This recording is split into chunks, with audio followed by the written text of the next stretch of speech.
Well, September is upon us. The NFL season has begun. We got a DJ in the house. The Cowboys have the worst record in the NFL, and 3 hours of actual commercial-free football start now. Hi, everybody, and a very pleasant good evening wherever you're joining us from. It is game number 3 of the high school football season as we welcome the Lompoc Braves into town to face off against our Righetti Warriors. Definitely a lot of storylines to get to tonight, and we will, but still the preseason and still learning a lot about each high school football team. Alongside my partner and perennial fantasy football cellar dweller, Weston Hamill, my name's Kyle Tognazzini. It's our pleasure to welcome you into the broadcast booth. Coach, last week we found out a couple things.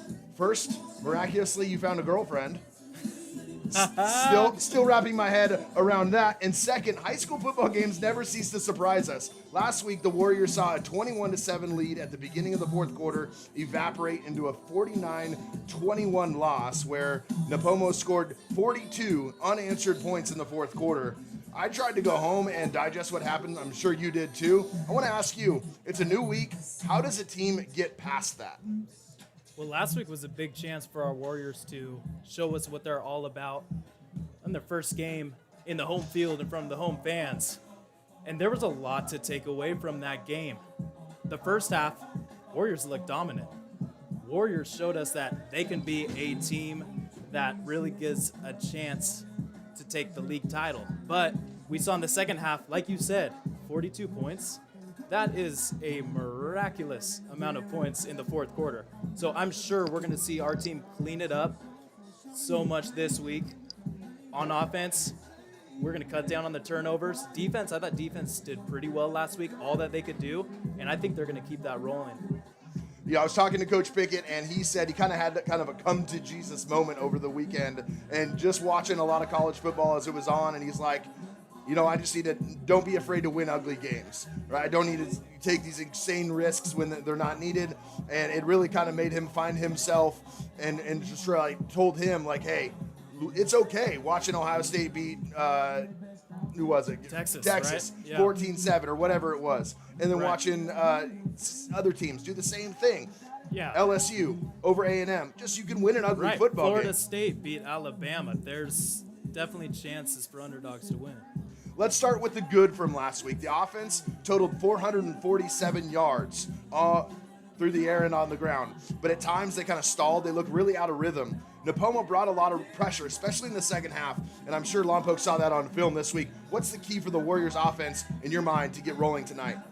What I want to see is controlling the line of scrimmage tonight. I want to see how tough our front unit is, both on offense and defense. I thought that we did a really good job in the first quarter of bringing the physicality, but honestly, Napomo kept the endurance throughout the game. They did not let down, and in the end, we kind of got pushed around a little bit. I want to see our offensive line really attack the first line of unit on these Lompoc Braves tonight. I want to see Nick Matawatia step up tonight and show us, like, this guy is a really good player. He's such a talent for this team. I want him to be a real leader tonight, and honestly, just go be loose out there. If I had one message to Nick, be loose. Sure, there's mistakes that are going to happen, incompletions, possibly turnovers, but keep going. Keep going. Do not let that affect you. Now let's talk a little bit about the defense. You might look at the score last week and say, man, the Warriors, they gave up 49 points. But I don't think that tells us the full story, and Coach Pickett's the first to admit it. Between defense and special teams touchdowns, the Rigetti defense has held teams to only 14 points this season. So the other teams are scoring in different ways. They've given up yards.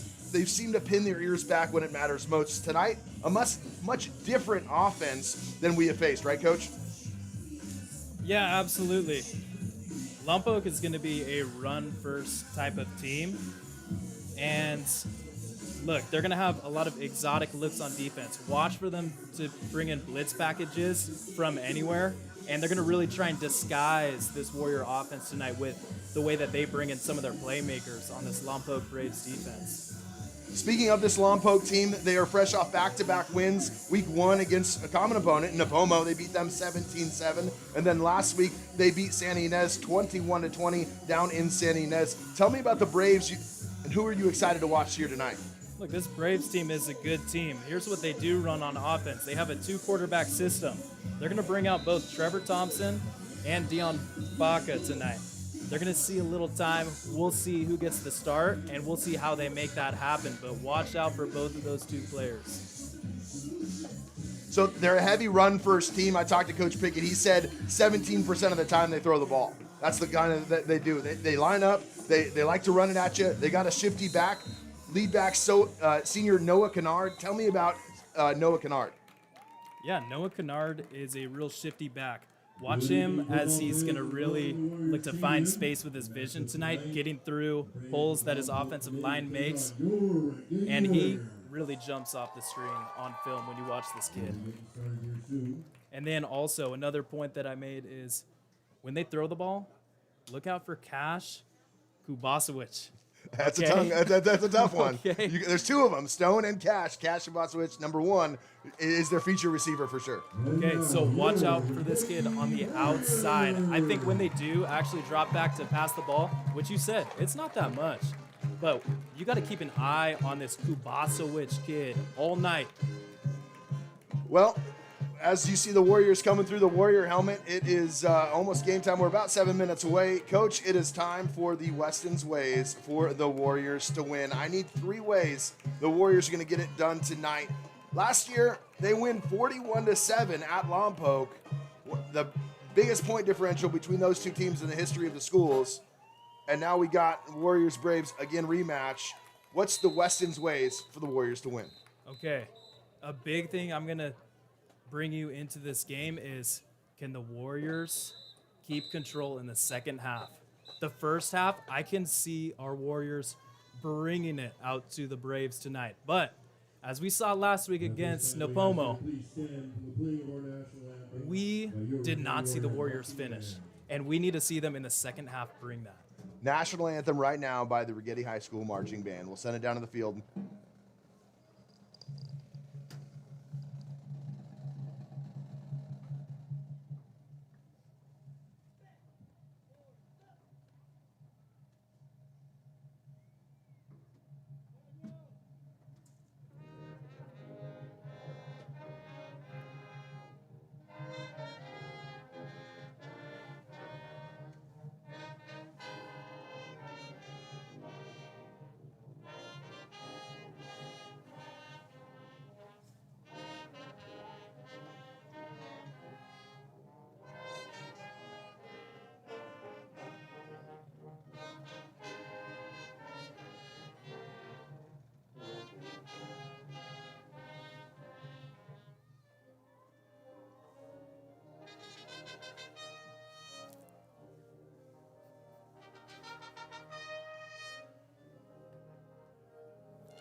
A wonderful rendition of our Star Spangled Banner. It is USA theme night in the student section, so very fitting, under the direction of our band teacher, Mr. Daryl Baluzan. Welcome into the broadcast booth. My name is Kyle Tognazzini, alongside my partner, Weston Hamill, and our camera guy and scoreboard operator, who has said he may be ready for a face reveal tonight, and that's Alejandro Hernandez. You should see his fit up here. I think you guys should be chomping at the bit for that. Absolutely. Ladies, watch out. Watch out. So, let's get back to it. Weston's ways for the Warriors to win. We got through 1. Give me 2 more. Okay, number 2 is, I kind of mentioned this earlier, it's the line of scrimmage. I want to see how the offensive line really starts tonight and finishes as well. Also, the defensive line. Can we force enough pressures to make something happen? Maybe commit a few turnovers. I think Warriors are going to need a few big plays tonight. And I think up front, having a solid stature on the line is going to really, really benefit this team. And number three, okay. We're going to go with turnovers, okay? The turnover battle. Look, the Warriors did a really good job in the first half last week. Sure, Napomo gave them a few turnovers that the Warriors could try to do something on offense with. But then you saw late in the game, Warriors just make a few mistakes that we're not really certain of from our quarterback. And then also the botched lateral on the special teams. It's like we want to see some clean football tonight. If the Warriors can win the turnover battle, look, it just gives them a higher percentage to take this game and feel much better with their next few road games ahead of the schedule. I'm going to say 3 words that I think is the difference. Time of possession. If the Warriors can control the time of possession, they come out on top, I think they win this football game here tonight. And I think this game plan against this Lompoc team is you're going to need your offense to stay on that field because to give that defense a little bit of rest.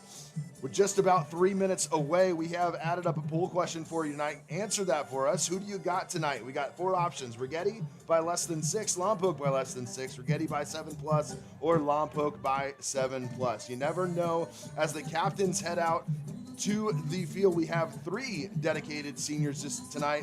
Josh Pacheco, who was the defensive player of the game last week for the Warriors. David, our kicker, and Noah Vader, the three senior dedications, as Coach Pickett has different seniors be captains each different game.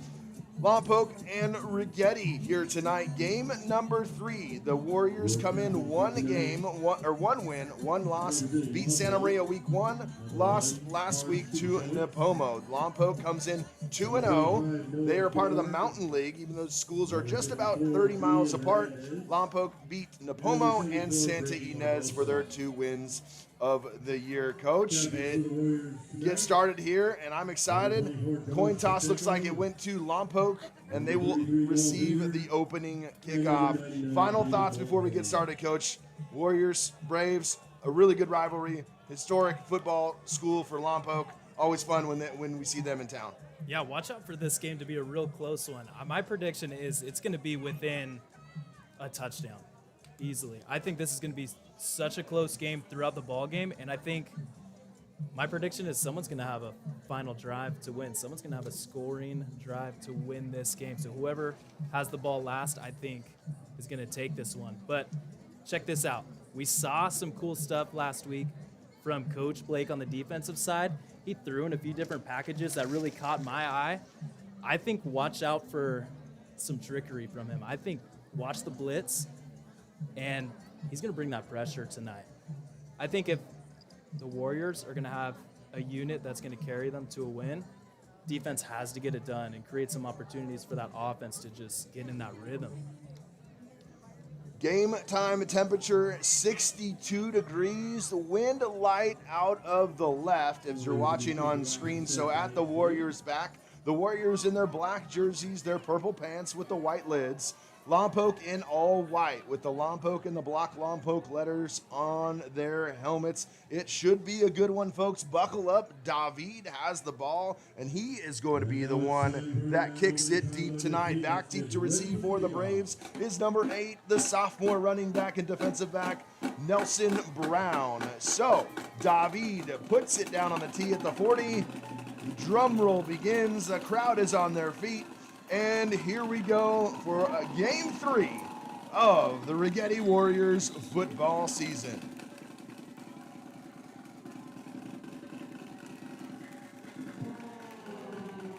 Dobby gets a hold of the one, and it's actually going to be fielded by Noah Kennard. He is shifty. Warriors get to it, though. A great job on special teams. That's Aaron Flores, one of the big voices this week for the Warriors. Coach Pickett said he really stepped up in practice, being that voice and that leader, saying, hey, what we did last week is unacceptable. And he sets the tone early. Great special teams tackle. How about Flores really getting in there and send the tone, like you said, first play of the game. Check out this momentum on the Warriors defense now. So we'll see who the Lompoc Braves go and start with quarterback. We said they do too. Trevor Thompson and Dion Baca both seen snaps for the Braves here, and it looks like it's going to be Baca going to be under center. He's got a fullback, an I formation, 2 receivers lined up to the right. motion man for the Braves, and there's going to be a penalty marker before we even get started. Illegal formation penalty called against the Warriors, so backing up into the shadows of their own goalpost. Not even a play, coach, and we got a penalty. Oh, man. I hope that isn't going to be something that sets the tone for tonight. I want to see a clean football game, and that is not a good start for these Braves. So it'll be 1st and 15 from the 5-yard line. Baca at quarterback. Kubasowicz into the slot. Kennard, the tailback. Kubasowicz goes into motion. Handoff. No, it's going to be a play action. Baca rolling to the right, and he finds a man. That's Mason Baldacchino, as Baldacchino is forced out of bounds, but there is a penalty marker on the play.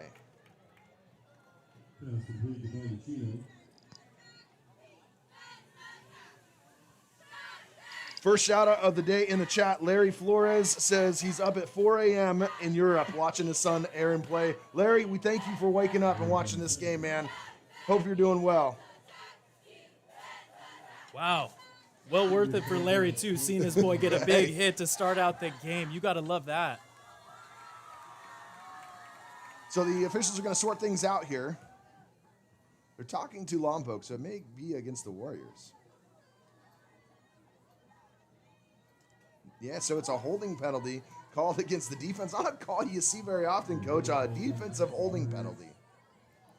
Yeah, and that was a short route, too. There must have been holding somewhere on the outside to where maybe they were going for a deep route, and the cornerback was just holding there. And how about Togs? How about these Braves coming out play action to start the game? A run-heavy offense, going play action and doing a nice fullback flat route, wide open there. Speaking of middle linebackers, your boy Vance Abercrombie in the chat saying what's up. What's up, Vance? Dang. We're super glad that you don't have that explosive diarrhea like you did last year. That's all I'll say. Big Vance is in the house. I think that guy had a great play last year that I still remember. Was that a pick six that he had? He had some huge play. It was one of the best plays I saw last year. Mr. Vance Abercrombie. So 1st down and 5 for the Braves as Baca goes back into shotgun formation. It's going to be a play act. No, he's going to keep it. He's going to run to the right side, cuts back left, and Flores meets him about the 20-yard line after a gain of about 5. It'll be just short.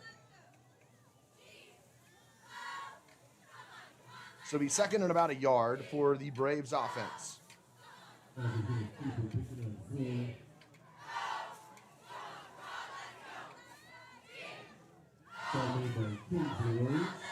quarterback Baca is showing that he's willing to run early. That's going to be a key for the Warriors to have to cover as well, is Baca's legs.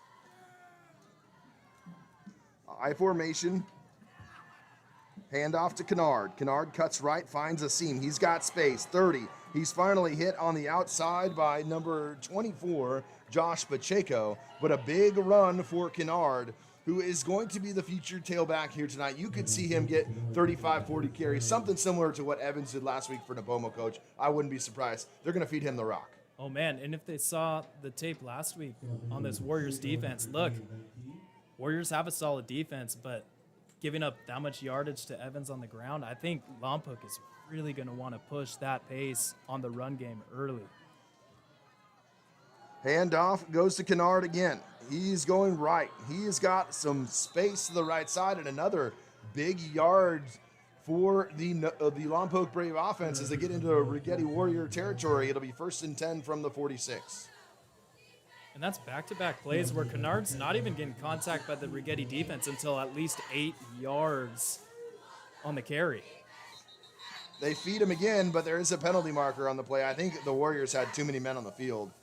There's a Warrior who was a little hobbled up, and instead of going down, I think he just didn't come off the field. So it'll be, too many men on the field called there on the defense. And that's just you got to go down if you're hurt and he's lobbled off. You can't cost your team a penalty like that. Yeah, and you don't want to give these Braves any reason to give them extra yardage as well. They're already starting off with a really good drive tonight.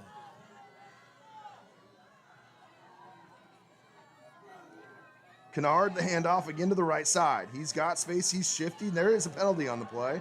That is in the area of holding. Kennard, 20, trying to get to the outside. 10, cuts back, and he'll go out of bounds, but I believe this should come back. We will see. It was thrown right at the feet of an offensive lineman who had a guy kind of tackled.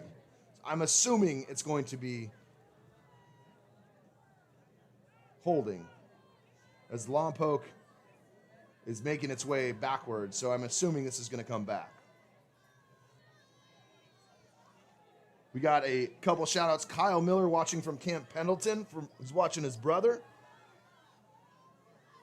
His brother Luke. Maka Miller, our running back. We'll see him in a little bit. Nice. Lexi says, let's go Moose, number 74. Love it.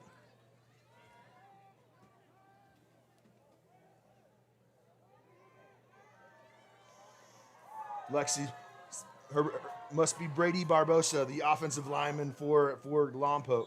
Welcome in those that are listening for Lompoc.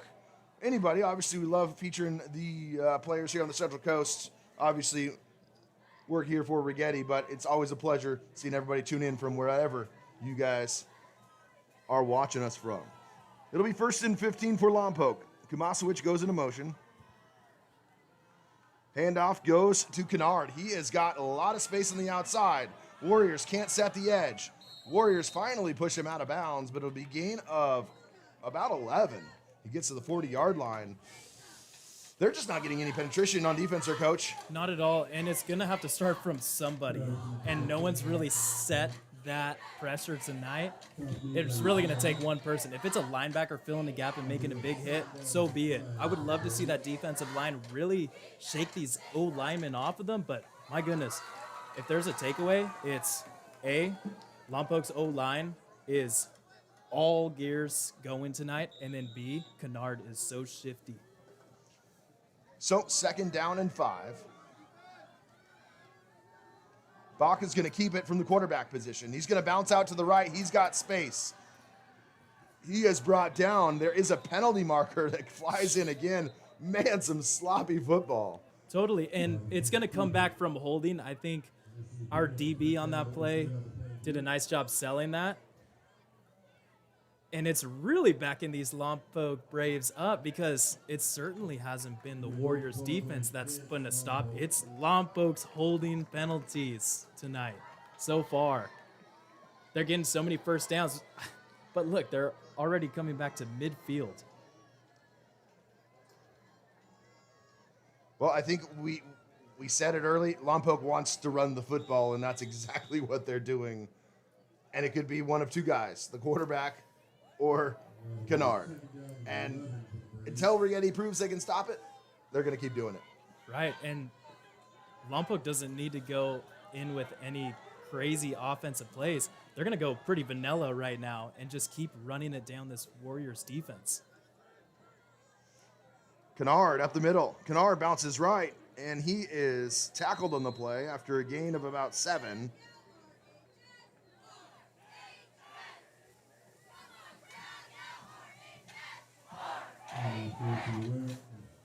It'll be 3rd down and 4. Big 3rd down opportunity here for the Warriors defense in their own territory.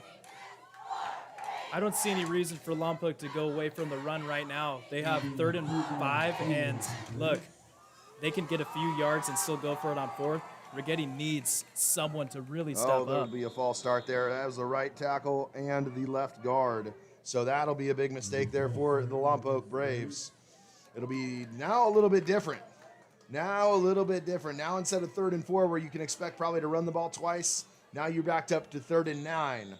The Warriors, Lompoc came out there in a tight set. They brought everybody near the line of scrimmage in a bunch formation. The Warriors had to bring everybody into the tackle box. Let's see what they do here.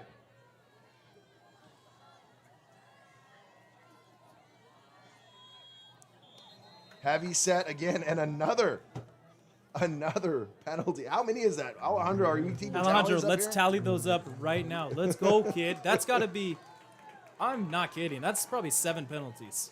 I got a couple more. Mr. Grijalva says, I'm here for Togs. We need to relax with the bromance, brother. Okay, I don't want anybody knowing. Okay, I don't want anybody knowing. Isn't your wife watching tonight? Yeah, it's all good. Love you, yeah. Mr. G. We love you. There you go. Always a fan. Big Mill, Chris Miller and his dad watching from Fort Moore, Georgia. Love it. Glad you guys are watching. Hope you guys are doing well. 3rd down and 14. Screen pass. Oh, it is sniffed out there by the Warriors. An absolutely great play.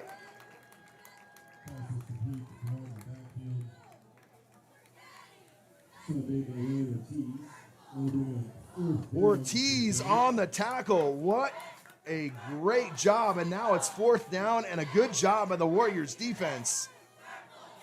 Pinning their ears back, Coach. Hey, needed someone to just step up for one play, and Ortiz really comes up with a big tackle. A ground ball to the punter. Gets it off, and that's Harris. Will take it at the 25. Makes a man miss to the 30. Out across the 35, he's still going. And out to the 40-yard line. That only netted about 15 yards. So Nick Matawatia and the Righetti Warriors offense beyond the field for the first time. And Coach Nick Matawatia and his upside is, I think, probably the most talented quarterback here around. And I am waiting for him to just absolutely break out. This is the matchup that's going to be must-watch tonight. It's going to be the Warriors offense, Nick Matawatia, how he comes out tonight and starts fast with the Warriors. It's going to be a quarterback-designed run with Matawatia. He pushes forward, and he's going to get about 3. So 3 straight games, 3 straight Nick Matawatia runs. As Coach Pickett has started. Warriors looking to do no huddle and trying to get into some tempo here early. Maka Miller into the backfield. 3 receiver set, shotgun formation for Matawatia. It's going to be a quick slant pass and just a little bit low. Intended receiver Noah Kessner had a lot of space, Coach. Really good design play there because they were going man-to-man coverage, and Kessner's man was playing 10 yards off of him there. Going with a slant route, that could have been an easy first down. So it'll be 3rd down, 7 to go.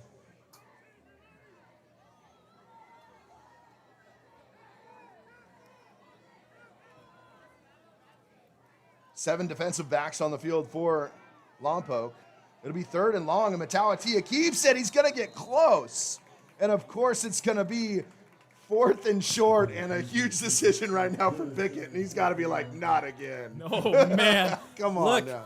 We know certainly Pickett is not afraid to go for it on 4th, but, wow, what do we have here? We have the punter on the field. David, number 99, will line up to punt. 4th and a yard. David on a little rugby-style punt. A good sideways kick. Bounces at the 20, 10, 5, and a great job by David. Pins him inside the 5. Gosh, I love great punts. It is pretty fun when you can watch talented punters like David just pin one back and have it land out of bounds 3-yard line. Look, I'm not gonna say I was in agreement on punting there, but well done. Well done. I tip my hat to David and the punting unit. Wow, 3-yard line. It'll be 1st and 10 for the Lompoc Braves. Defense right back on the field. Coach, you'd like to see the offense get a few more first downs there and give the defense a break. We talked about that earlier. You would. Let's see what the Warriors defense, what they can do. And we'll see if that Ortiz hit does run some sort of momentum through this defense. Let's see if they can make a big play. Hand off to Kennard. He's going to go right now. He's going to be met quickly, thrown down there. Big 34, Aaron Flores with a tackle for a loss. Aaron Flores coming from the middle linebacker position. What a great job of filling his gap and wrapping up the running back there. So 2nd down and 10, and I think that's going to be one of the keys, Coach, is if the Lompoc can be a long down and distance, 2nd and long, 3rd and long, then you're really playing into the strength of the Warrior defense. you're playing into the strength of Warrior defense, and also I don't think that's a strength of the Lompoc offense being a run-heavy team. It's going to be tough for them to make plays down the field. Vaca keeps it on the keeper. He is hit again. I think that's Flores. It is 34. Aaron Flores. It'll be 3rd and 8. Coach Andrew Jones for Lompoc. Here's a big decision. Do you throw the ball and risk something, or are you going to take the easy way? You'd like to get out of the shadow of your goalpost, but here we see. Right, and this is incredible defense from the Warriors to stop the Braves on 1st and 2nd down and create a 3rd and long for them.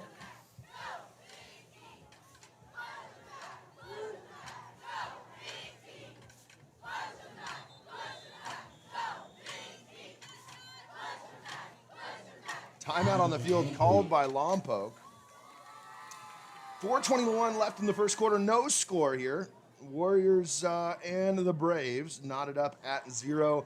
Lompoc got the ball first, drove down to about the 40-yard line, ended up punting. Warriors got the ball 3 and out. Coach Pickett decided to punt the ball on 4th and 1 from the 49-yard line. And here we are now with a big 3rd and long for the Warriors defense. Looking at the chat, Courtney is watching her nephew, Caden Beaker, from Columbus, Ohio. I bet she's pretty happy about that Ohio State game last weekend. I think so. I think a lot of Ohioans are really happy about that one. You know, it's really cool to see the fanfare from around the nation checking in with us, Dogs. That is really cool to see. Keep on sending us where you're at. We need an atlas in here, a map where we can put pins in from everywhere people are watching us from. Cassie Marquez, our water or our flag football interview last. She's on the chat saying hey. Nice. Cassie, glad you're watching.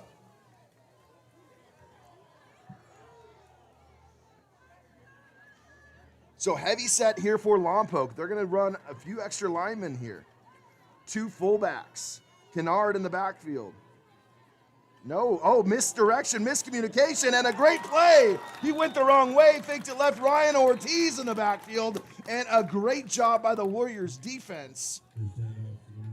And it'll be 4th and long. The punt decision pays off here for Coach Pickett, and should be great field position here for the Warriors.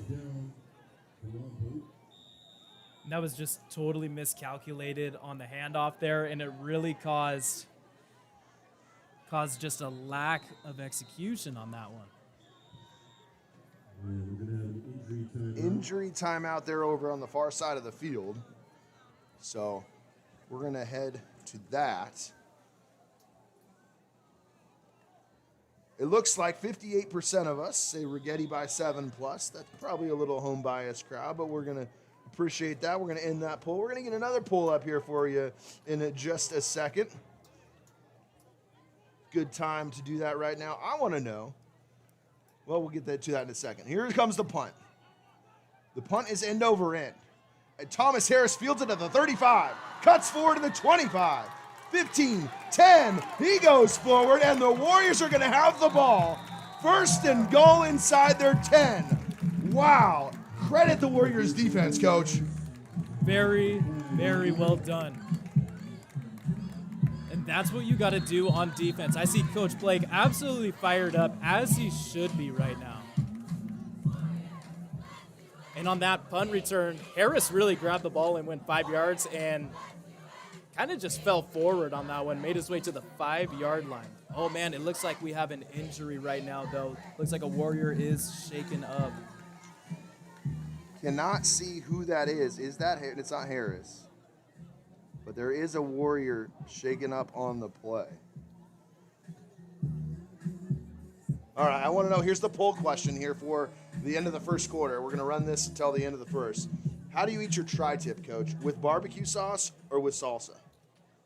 I want you guys to vote in the chat. Oh, man. You've been starting off hot with these poll questions. Okay, I'm honestly 50-50. I think whatever's available, I just go with. If I had to choose one, give me the salsa. Give me the salsa with the tri-tip. I like having that little extra spice. Look, I don't do spice too well, but give me the mild salsa, and I'll take that. How about you? I'm very moody. I feel like I pick based on how I feel. I probably lean towards salsa more, but like maybe at a restaurant where like if I'm going to like Firestone, I probably decide barbecue sauce just for whatever reason. Here we go. First down and goal. Warriors. Nick Matawatia runs to the right side, and he's tackled. A good job there by the Lompoc defense. Loss of 3 on the play. Alejandro over here doing everything. I just had him have the Chargers and Chiefs game up. Oh, that's right. That's right. It's down in Brazil, right? 13-12 Chargers right now. Okay. Alejandro's a Charger fan. He wore his Charger blue for us. And that game is streaming on YouTube, I believe, right? We appreciate you watching us instead of them. Matawatia, left side, quarterback run. He goes forward and gets to the 5-yard line. So Coach Pickett relying a lot on Matawatia here in the running game. Togs, that's 4 out of the 5 offensive plays that they've had Matawatia with the QB draw. Look, that's fine because I would want the ball in Matawatia's hands, but look, I think we got to give the ball to our playmakers as well, mix it up. You know, last week, looking back on the game, he was the leading rusher. He was carrying the ball. He had the biggest chunks of yardage on the ground, and Coach Pickett trying to draw off that. Matawatia is going to be, it's going to be a reverse play to Harris. Harris into the end. No, excuse me, that's not Harris. That's a touchdown, Warriors. That's Casper Gomez on some trickery there, and the Warriors get on top. That was such a good play there because the Lompoc defense did not have any clue that was a double reverse. Oh, and check this out. There is possibly a penalty marker on the field.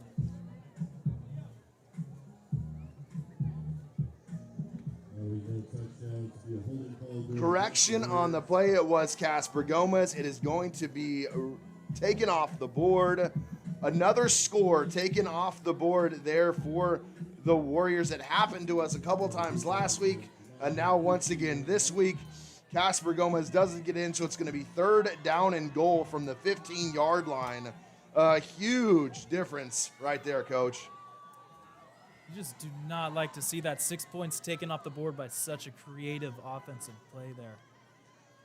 Play action pass. Matawatia dropping right. He's got Harris. No, it's in and out of the hands a little high, but still should have probably reeled that down and thought about going up the field rather than catching that football. And it'll be 4th down, and David is going to head out to attempt a field goal. It is going to be from the 22. There'll be a 32-yard kick inside the right hash. Francisco Ortega, the holder. So the Warriors are making sure they get the right personnel on the field. David. Snap is, it's bobbled. Oh my goodness, absolutely a missed opportunity there, Coach, for the Righetti Warriors. And that's twice on that drive. You get a touchdown on the board taken away, and now you look to get 3 points and just a fumbled snap. So more pressure put there. I want to go back to the penalty. It is tough to see those plays taken off the board. In fact, Coach Pickett actually, talking to him, got clarification from our officials association about a couple plays last week. And it was a good conversation, admitted that there was mistakes made and things that could have been called, shouldn't have been called or whatnot. And it's tough to see, and obviously these guys are trying their hardest, but man, what a tough one. 1st down and 10 here for Lompoc. Kennard, right side. Kennard bounces outside. There he is, and he's met outside by number 3, Thomas Harris. But a good gain there by Kennard. He does that. He just gets behind his lineman, and all of a sudden he appears out of nowhere, Coach, and he has a gain. Just look at Kennard's patience. If you're watching this game, he does not go straight through the line right away. He waits for his lineman to really create holes for him to go through. And if a Warriors defender meets him, most likely he's going to be shaking it off. He does not let the first contact phase him at all. Watch him and his yards after contact in this one. Warriors are going to have to do a great job of wrapping up and going ahead and get multiple defenders on him. Kennard right side now. He's got a lot of space. Bounces left, 35-40 to the sideline and out of bounds. A big gain for the senior running back, Noah Kennard. That is a really tough matchup. You have a really good offensive line with Napomo, but also Kennard is such a talented back, Togs. Lompoc. It's okay. Who did I say? You said Napomo. Oh, but it's man. Okay. Oh, no. We're just going. We're trying to get through it. You know. I already messed up. You know what? It's not like it's our full-time job. All right. They don't pay us enough. But I do want to correct you. They're not paying me anytime soon. I can guarantee that. Nope. In fact, we're surprised they still let us do this sometimes. We appreciate it. First down and 10.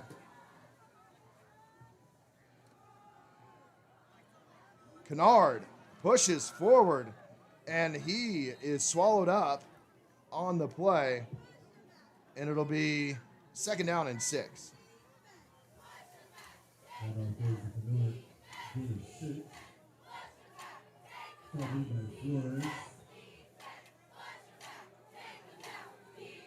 I think the Braves have no reason to go with anything but running the football up the field. Just straight down the middle through this Righetti defense until Rigetti really finds an answer. Second and 4. Kennard up the middle. Kennard straight forward, and that'll be another first down.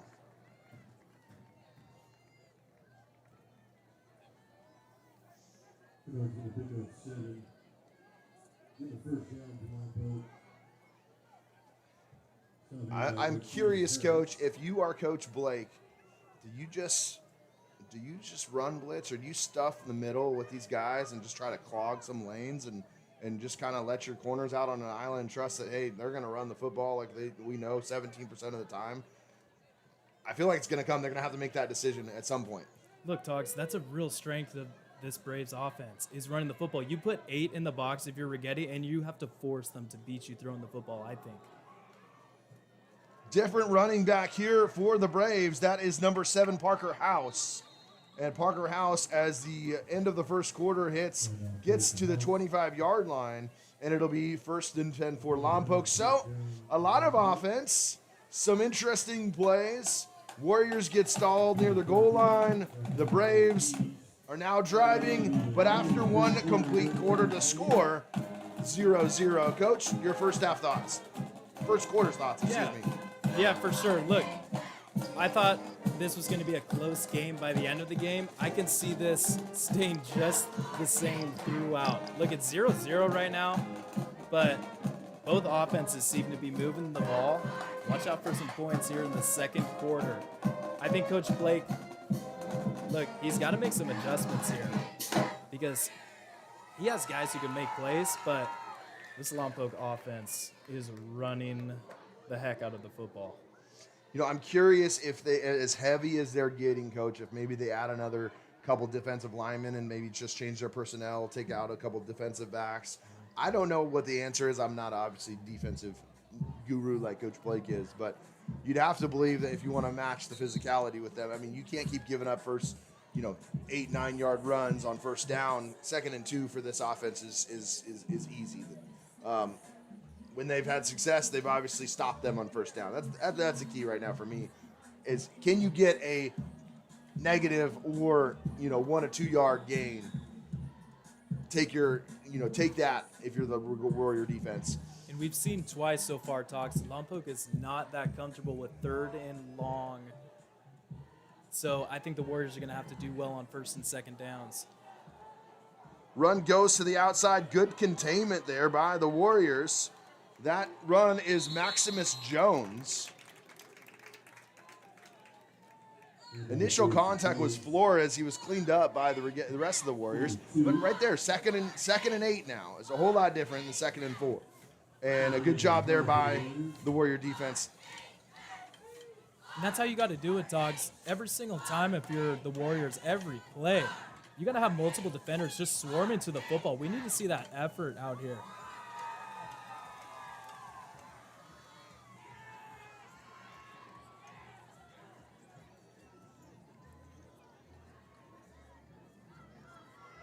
Kennard to the left side, trying to get the outside. He gets forward and thrown down, and he'll be short of the first down.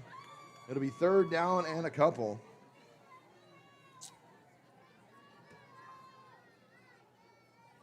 Nate Watts says, I came here for the Warriors. I stayed for the excellent color commentary. Best broadcasting team ever. Whatever they're paying you guys, they should triple. My comment to that is, Mr. Watts, you know, as a math teacher, anything times 0 is still 0. Yeah, it is still 0. We could get a pat on the back. We could get a free tri-tip sandwich. Hey. Look, I'm not asking for it, but it certainly would be nice. We appreciate it. We appreciate the kind words. 3rd down and 2. Handoff to Kennard. Bounces outside. Great jump cut there. And he goes out of bounds. It'll be a 1st down there for the Braves near the 10-yard line. It might be 1st and goal, or just outside. It might be 1st and 10 from about the 11. Ooh, that kid's got some moves on. Yeah. Kennard, my goodness. He can just stop on the dime and cut. His lateral quickness, man. The Warriors have faced a few back-to-back good running backs in these last few games, and they're going to have to really bring their all if they want to put a stop to this run game. Handoff to Kennard. Kennard bounces right. He's wrapped up there by Harris. No correction. That's Ruben Ramos who got the first stop. And it'll be 2nd and 10. No gain on the play. Good job by the Warriors defense there. I am impressed by how the defensive backs have been making plays as well. We've seen a few thus far. Ruben Ramos on the last play. That's going to have to be a key. If the Braves O-line is just that good in pushing the D-line back, then, man, we're going to have to see some real pressure from the back end of the defense. 2nd and 10. Empty set here. And it looks like Lompoc's going to take a timeout. Good time to plug here as we have one of our favorite sponsors for the Warriors, and that's American Linen Rental Laundry and Linen Service. I know we said commercial-free football at the start, and we are commercial-free. We just do have to say thank you to them as they support Righetti by doing all the clean of all the laundry of the Warriors football program every week.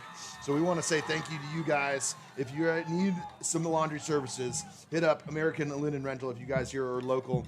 They do a great job, and they're such great people for the Righetti football program. So we thanks to that. Look, we got to give our sponsors some recognition from time to time, Talks. We're not taking commercial breaks. No. We're not the Red Zone. No, No, we would never.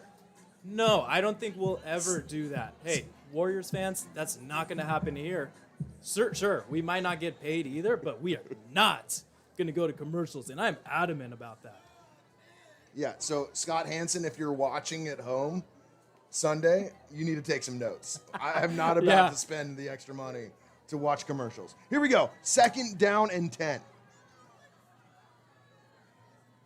Baca running to the left side. Behind his... Oh, he gets tripped up on the play. Upended. Gets to about the 5-yard line. It'll be 3rd down.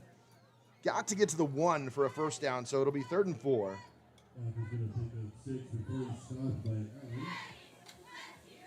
I like how the Warriors are bringing it right now, Dogs. This is a good drive for them. Coach, we said time of possession.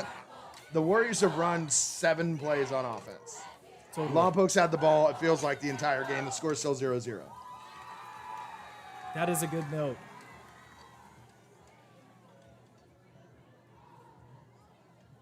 Kennard shuffles, hit.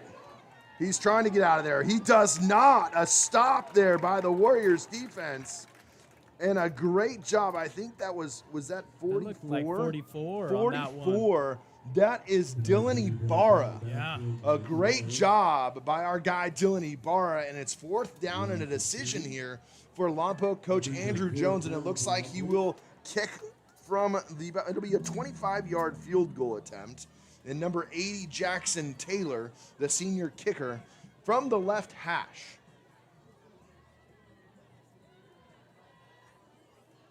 Kabasowicz to hold. Snap is down. Kick is up. Plenty of leg. Wow. And that kick is good. So from 25 yards out with 8:07 left to play in the first half, Lompoc gets on the board first. 3-0. I think that's still a win for the Righetti Warrior defense. That is because Lompoc's just been doing a heck of a job on offense, moving the ball. And Warriors, on those last 3 plays inside their own goal zone. Look, they made some key stops there. Good tackles. First player to the ball, securing a tackle. And it's all different players right now for the Warriors in this second quarter. I'm impressed by that defensive stance. Lompoc does like to see points on the board for them, but I'm sure these Warriors are going to come out firing on offense. We got a Q&A going up for the while the poll's going. It looks like Salsa's leading 67%. I want to know who you got winning the Super Bowl this year, Coach. Whoa! We're going with who we got winning the Super Bowl. Oh my gosh! It is. We're 1.5 games into this season, and I want to know your pick. Look, it's going to be the Seahawks. Oh. Seahawks are going to win the entire thing this year. Okay, no, I'm kidding. Seahawks are not making it. But neither are the 49ers, so we do know that, right? Coach. Are we on that? We are friends tonight, but come Sunday, Oh, we're going to throw these hands. Going to be a heck of a duel. So glad Christian McCaffrey shows up on the injured list once again. Right. Okay, you want to get my take? The Ravens are winning it all. Ooh, That's my real take. You trust Lamar to win? Jackson's going to win it all. He's done right. so good in the regular season. He's going to bring it this time in the playoffs. Coach Harbaugh, he's about that. The Ravens defense, they're about that. They're going to take it all.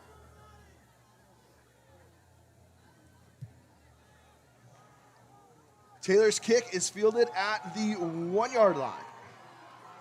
Up the middle. And there he goes. That is Harris. Harris forward. No correction. Gosh, I cannot read the numbers. That's Noah Kastner. Right. Big Noah Kastner with the wheels inside of Lompoc territory. Kastner can absolutely fly. Great job by Kestner. There was such a little window for him to go through, and once I saw him take it, oh yeah, that looked like he had plenty on that. Good job by the Lompoc kicker though. Have to make a play, and he does it.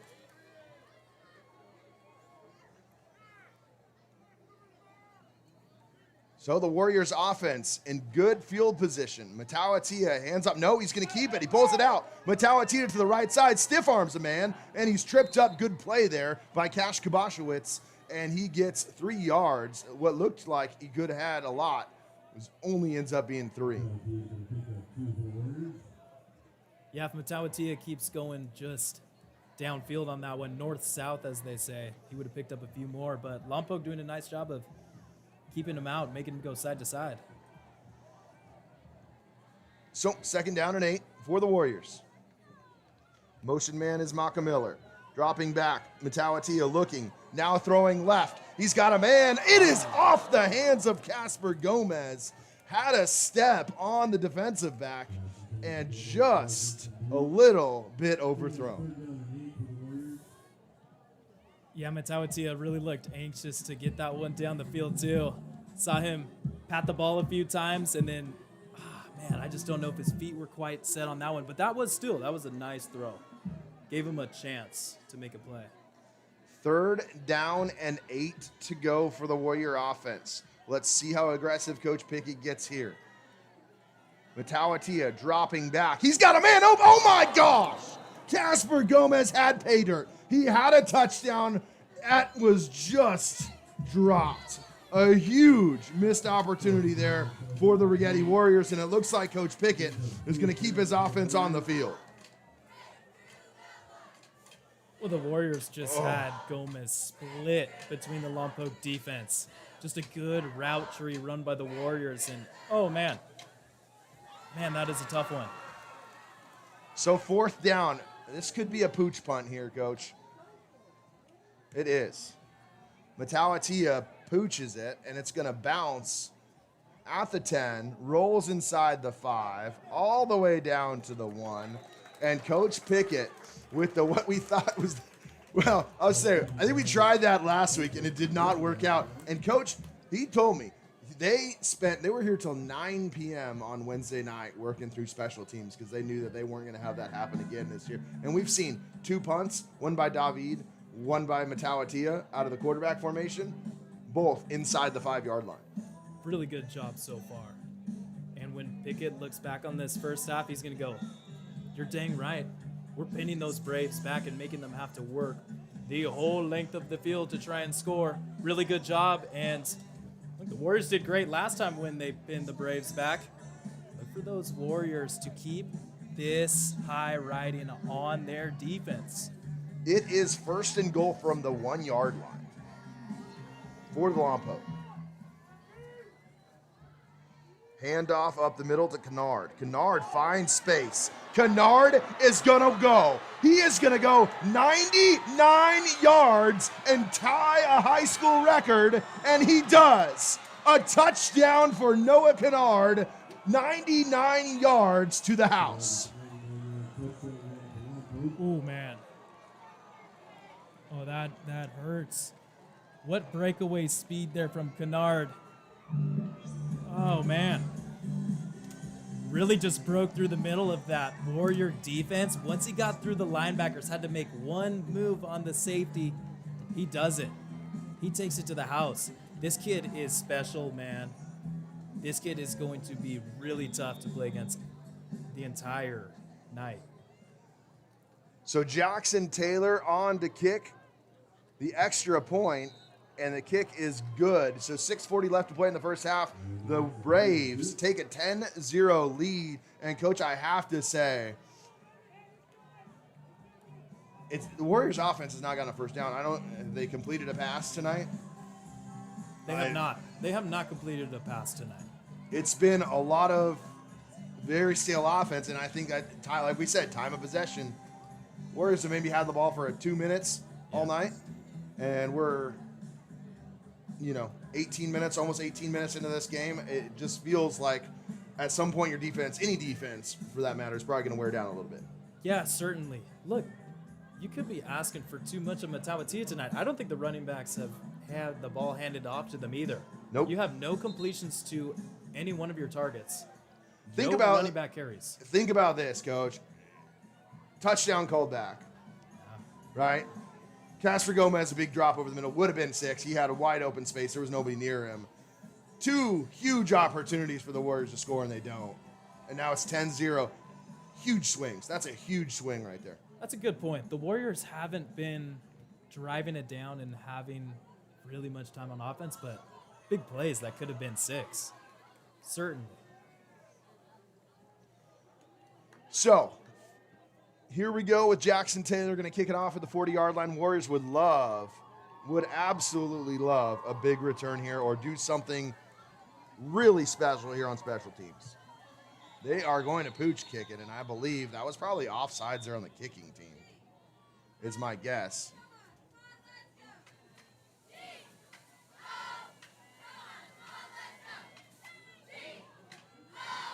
I'm not sure if the referee actually blew the play in, so I think that's why they're calling it back. He never said, "Hey, let's go." And the referee is back at the goal line behind the Warriors kick return team, has to signal.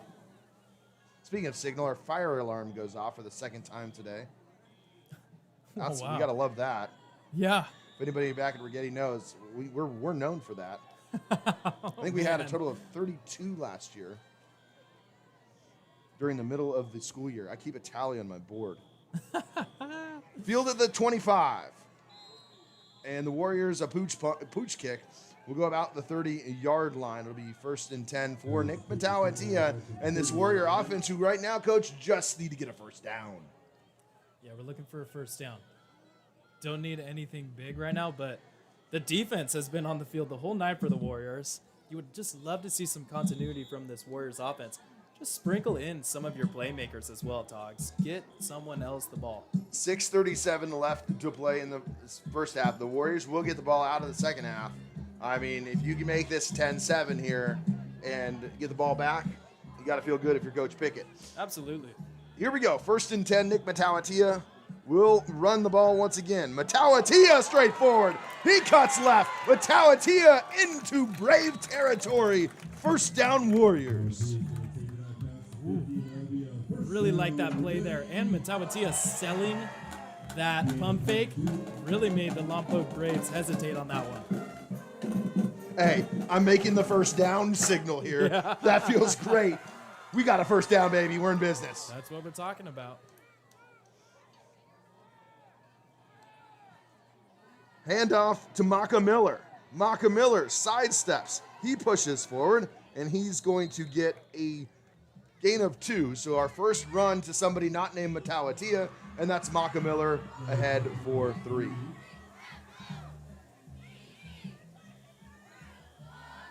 It'd be nice to really start this drive by getting the ball into different players' hands on the offense. You just really want to keep Lompoc on their toes right now and not center in on one player like Matawatia. 3 receivers this time for the Warriors. Matawatia giving Kester down here near side a signal. Matawatia dropping back. Matawatia throwing deep. He's got Gomez, and he just overthrew him.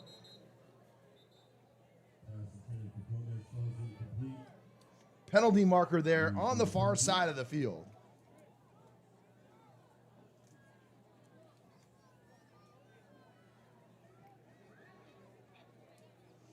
Ineligible man downfield call against the Warriors. Curious if Coach Jones is going to take that penalty or decline it. It could be 3rd down and 8, or it could be 2nd down and about 13. I could see him declining that and making it 3rd down for the Warriors. We'll see. And he will. He'll decline that penalty. Nice call, Dogs. Yeah. Definitely creating a 3rd and long here.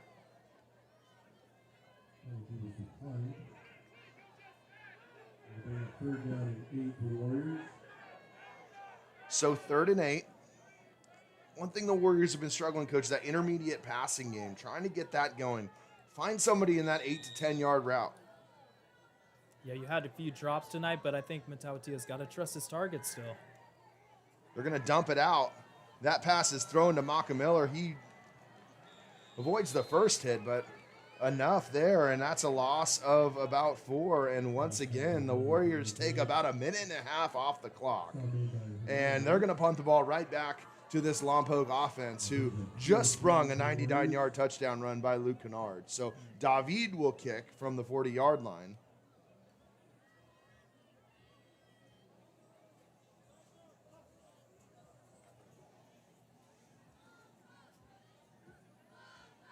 Snap is good. David's kick is up. A good spiraling kick, bounces about the 17-yard line, and that's going to roll inside the 10-yard line. So the Warriors special teams doing well. Warriors defense needs a stop. Absolutely. And that's going to help all night if the Warriors can keep pushing back these Braves to start out their drive in their own 20, in their own 10-yard line, just like they have. You got to do all you can right now to stop Kennard, Dogs. That's all I got to say. Absolutely. Apparently, Kate's neighbors are, she said she's sorry.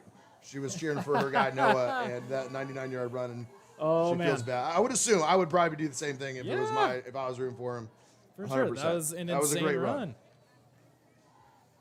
Ryan Bovin watching, former Rigetti alum, says the punter is going places. Absolutely. Nice, Bovin. Baca running to the left side. He is hit by 3 Warriors.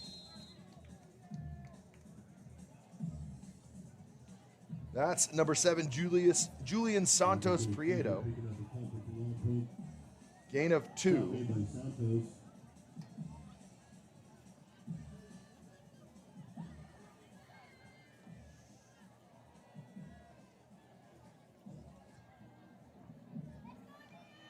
.411 left to play in the first half. Been all Braves on the scoreboard. Warriors will get the ball to start the second half.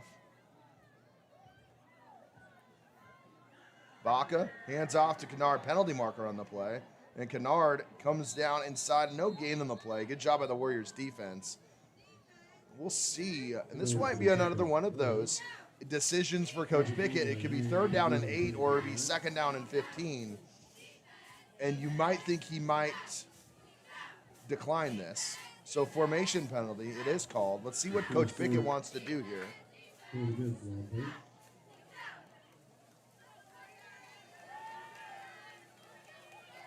and he does decline it. Good call there from Coach Pickett.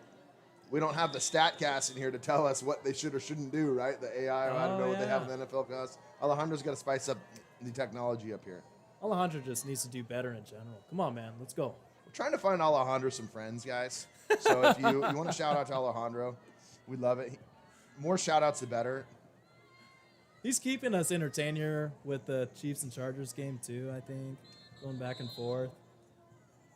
But we got a good one right here, Togs. And look, if these Warriors get a big stop here, give the offense a chance. 100%. It's a big play there. I mean, yes, we agree. Offense, Derek Reynosis' offense has got to start moving the ball 100%, man. We're on board with that. Former Righetti alum, Derek Reynoso, man. We hope you're doing well. We agree with you 100%. We're all up here antsy. We're waiting. For sure. I really enjoy seeing the alumni show up in the chat. Hopefully giving those Warriors good spirit, too. So 3:26, the timeout was taken by Lompoc there. So the Warriors, that'll be their third and final timeout of the half. The Warriors, all three of their timeouts left. 3:26, they got plenty of time. If they get a stop here, they can probably control the clock for the rest of the first half. Yeah, the Warriors got to really like the position that they're at right now. Third and long, we haven't seen Lompoc do too much. We've seen the Warriors really, really do a good job of holding them. Baca into the shotgun. Another penalty called on the play by Lompoc. Every time they seem to go in motion, they seem like they're just not quite on the same cadence. It's not the crowd noise because, you know, it's a high school stadium. There's just some disconnect there.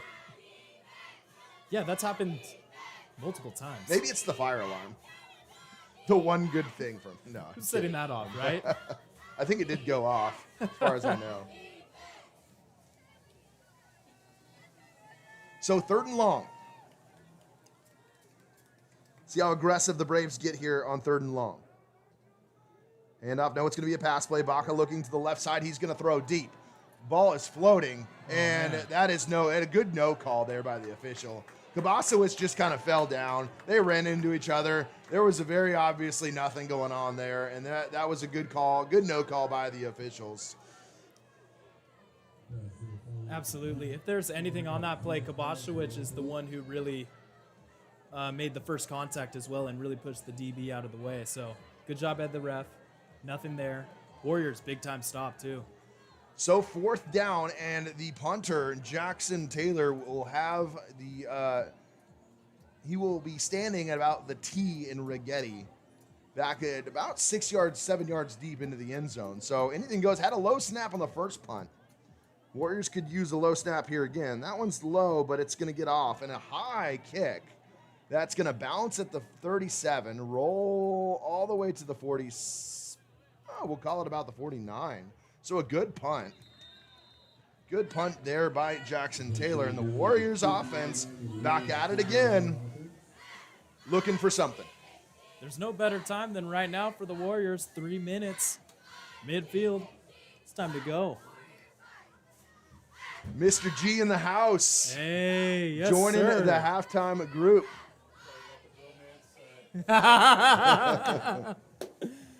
Little bromance early on in the first quarter, but, you know, Togs is all right with that. So first down and 10 for the Warriors.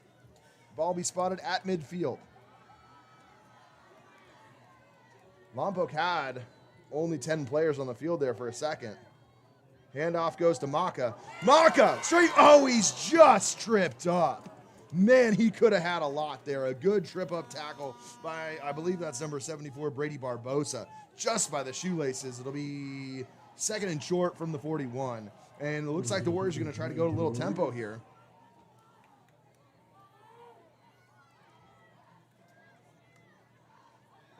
Handoff goes to Maka again. But Maka is stood up. And, they blew it dead. He wasn't down, but the officials blew forward progress down. After no game, it'll be third and a yard from the 41-yard line. And I think, Coach, if you're here, you got to just go get that 1 yard and not worry about a whole lot else. You have a few chances to really just run it up the field right now. I like the Warriors' play calling, going handoff up the middle. Get yourself a yard. You do have plenty of time right now with 2 minutes to go. We got a Willie the Warrior sighting here on the sideline. Nice. Haven't seen him in a while. Boy, Willie. 3rd and a yard here for the Warriors offense. He's going to throw it. Matauatia looking, dropping. Now he's going to run, and now he's going to get stood up. My goodness, needed a yard, and they lost 5. So a decision coming here for Pickett, 151. They can run this down. If I'm Coach Pickett, I probably run this down and take a timeout. They're going to take a timeout now. I would have preferred the take the timeout with about a minute left, and if you decide to go for it, at least they only got about a minute. Right. Pickett must be confident that he is going for this, and he's going to pick up the first down. If he's already calling timeout, 1 minute, 50 seconds left. And it was 3rd and 1 there, Togs, and we dropped back for a deep pass. That's an interesting play call, but we know Matauatia's got the arm for it, and he's made a few good throws tonight. We have not seen really any continuity from those receivers in Matauatia. Yes, absolutely agree with you, Coach, 100%. It has been tough on the outside. And now a big decision here and a big point in the game. You don't get this. 4th down and 4 with 1:45 left. That's a lot of time in high school. They get the ball at the 44. Yeah, they have no timeouts, but in high school, the clock stops when you get a first down to reset the chain. So a huge decision here. Is he going to do one of those pooch punts, or is he going to actually run a play here? They're going to run a play. Big move here. Throw is to the outside. That's on the money. There we go. Finally, a catch by the receiver. That is number 3, Thomas Harris, and a first down for the Warriors. Gosh, they needed that one, Coach. That's an impressive play there. That took some guts from Matauatia. Really put that one on the money, and who else but your playmaker, Thomas Harris. It's a solid player for the Warriors. 5 wide here for the Warriors. No backs. Matauatia dropping back, looking left. He's got a man open, and that pass is complete. Thomas Harris, touchdown, Warriors. 34-yard touchdown pass, and the Warriors right back in it. How about that? Thomas Harris starting from the slot and making a nice fade route, going to the outside hashes and getting past the defensive back. Matauatia making a few good throws tonight. None better than that one on the money. And he's such a rhythm guy, Coach, 100%. One of those guys that just, I feel like, is starts to find a rhythm, a couple completions, and all of a sudden it's gonna snowball here for him. And especially on that play, Matauatia looked the most calm and confident that he has on any throw tonight. And look what he does. He delivered it just perfectly for Harris. Harris, the sure catching receiver out there. So David on to attempt the extra point to cut it within a field goal. David's kick is up, and we have a penalty marker on the play. We have a formation penalty against the Warriors. So it looks like we're going to have to redo this one. Coach Watts, Mr. Watts says that catch was better than CeeDee Lamb. Can't disagree. I don't think I saw CD catch a big one last night. He had a couple big drops. Huge. I mean, he had a game. He had a bunch of yards, no doubt. Yeah. He's the man, but a couple big-time drops in big-time situations. He had a lot of catches when it didn't matter and no catches when it mattered. That was the bottom line for the Cowboys. David. Kick is up. And David, chants from the crowd as he makes it 10-7. Coach, the Warriors needed a couple, and Coach went for it. Big risk there on 4th down. He took that risk, and it paid off for Coach Pickett. That took some guts there from Coach Pickett. He's punted a few times on 4th down when they could have gone for it. And right there, he just trusts his quarterback, Matauatia. Go ahead and make a play for the team. Hits the top target, Thomas Harris, and then goes right back to Harris with the deep touchdown. So just so you want to know, the salsa got 60% of the votes. Barbecue sauce with the 40%. We're going to end that poll. We'll have another one for you coming out of halftime. Appreciate you guys voting in and interacting with us, both in the chat and obviously with the polls. Really, really appreciate it wherever you're watching us from. It's fun to watch that and fun to see some familiar names out there. We thank you guys for watching. So the Warriors are going to – I missed it. Was there a personal foul penalty after that kick? Or there's a 15 yards. They're back at the 25. So there was a personal foul penalty after the touchdown, actually. There was a few flags thrown. I think it was celebration or something. Taunting, maybe. You can't have that. Now, giving them a short field with a minute 34, you can get the ball right back. Correct. That is a big penalty.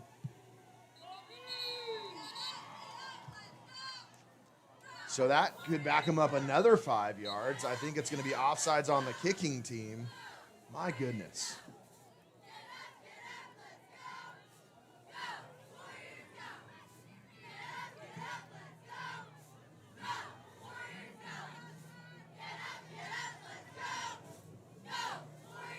So David will kick from the 20-yard line. The Braves have Noah Kennard on the right side of the field, and I'm just saying, if I'm David, I do not kick it to him. He kicked it to him that last one before it was called back. I would say this kick has got to go to the right side. Stay away from number 25 at all costs. You do not want to give him an extra opportunity with the football in his hands. Nope. They kick it to him. Wow. At the 29-yard line. Kennard, left side. Kennard up the middle. Kennard stays on his feet. Kennard to the 30, now to the 50, now across to the 40, 30, 20. I hate when I'm right. 10, 5, Noah Kennard, a kick return for a touchdown. So, not only once did they kick it to Kennard, but twice. When you've seen him make a 99-yard rushing touchdown earlier in the game, it is tough to watch, Dogs. We appreciate how hard our Warriors are fighting in this game, but it is tough when you know, look, there's a red circle around 25 and maybe an X. Do not kick it to that guy. Stay away. I kick it out of bounds for all I care. It is definitely a momentum killer as the Warriors cut within one, and now or cut within one score. And now with 1:15, they're going to actually get the ball back as Jackson Taylor is going to attempt the extra point here. Taylor's kick is true. So 1:15 left in the first half. Warriors trail the Braves 17-7 after a 70-yard kick return for a touchdown by Noah Kennard. Both touchdowns, accounting for both touchdowns here tonight. Like Coach mentioned, 99 yards on the touchdown run and 70 yards there on the kickoff return for touchdown. To be fair to the kicking unit of Righetti, they actually had him actually locked up. They had a few guys surrounding him, but the kid is too dang talented to give him a chance, and he's making an enormous amount of cuts. And all of a sudden, he finds space, and he goes laterally across to the other side of the field and gets a touchdown. There's 3 Warriors around him there, Togs. That's impressive. How loud do you think the Lompoc fans are right now watching at home? I'm thinking there's gonna be some noise complaints tonight. Well, Warriors going to get the ball back. Jackson Taylor's going to kick off. A lot has happened in the last 2 minutes. Thanks for watching wherever you are joining us from. We have heard from a lot of you guys tonight all over the world. Europe, we've got Georgia, we've got Texas, Ohio. It's feeling like the old school "Where in the World is Carmen Sandiego" game. For those of you who are probably going to outdate myself on that one. Taylor kicks it deep. That's going to sail into the end zone. So a huge boot there by Taylor. First and 10, Coach, I got to add, I mean, really, when you think about that kick return, it started with just the undiscipline on the celebration. Yes. You can't have that. That's 15 yards that are huge at this point in the game. Yeah, you're super excited to score a touchdown. We get that, but so many instances have happened in moments where you do anything to a defensive back, you taunt whatsoever, that can't happen. And coaches go over that so much, Togs, and that's just undisciplined football.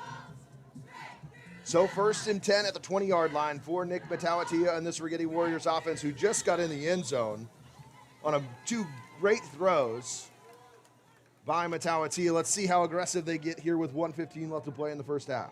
Empty set for Matauatia. He's going to drop back. He's going to now quarterback power run to the right. Matauatia cuts upfield. Matauatia across the 30. Now to the 35, goes out of bounds, and the clock will stop. 1:06 left. Okay, he's going to pick up 16 yards. That'll be a first down, Righetti. Matauatia is really finding himself in this game now. I like how patient he is staying behind this offensive line, really trusting them to get out and make some key blocks for him. So 1st and 10 for the Warriors offense at the 36. 3 receivers to the left-hand side, 1 to the right. Wide splits here for the Warriors receivers. Matauatia drops back. He throws complete to the right side. That looks like that is number 5, Caden Beaker, and he goes out of bounds, I think. Spotted a gain of 6, so it'll be 2nd down and 6. And if that's an option you're going to have tonight with this Lompoc defense really sagging off with their defensive backs, then just go for it. If they give you that option, then take it. I mean, I would assume 1 minute left. They're playing to the end zone, right? They're going to play off. They're going to give them. They're not going to get beat deep. They're a well-coached team. Coach Andrew Jones has done this a long time. That handoff goes up the middle of the, and that's Justin Oliveris. He's going to get, I believe, the first down. They are going to give it to him. So the clock will at least stop. Not sure if he got out of bounds, which stops completely. I don't know why there's Lompoc staff on the field over there. There was no timeout. They just stopped the clock. That should be a penalty. Matauatia dropping back, looking left. He's going to throw deep, and he is going to have nobody. So good job there by the defensive backs. Like we said, Coach, they're playing that deep route. They're not going to let them score and get over the top. Right, they're really making that well known to these Warriors. Good sticky coverage by this defense. Really look to get the ball out quick. If you're Matauatia, get out of bounds. Really sustain this drive for the Warriors. I'd love to see a couple of deep routes followed by somebody come underneath and just sit in that flat area. I think that area, like 8 to 12 yards, is wide open right now for the Warriors for a chunk play. It's a great point. And Matauatia has had time to throw tonight. I think this offensive line's doing a really good job in pass blocking. Matauatia dropping back. Matauatia now he's going to scramble. He's going to roll right. He's going to throw it up, and he had 2 men in that range, and both receivers, both Oliveris and Vika, were kind of in the same spot. But it'll be 3rd down and 10.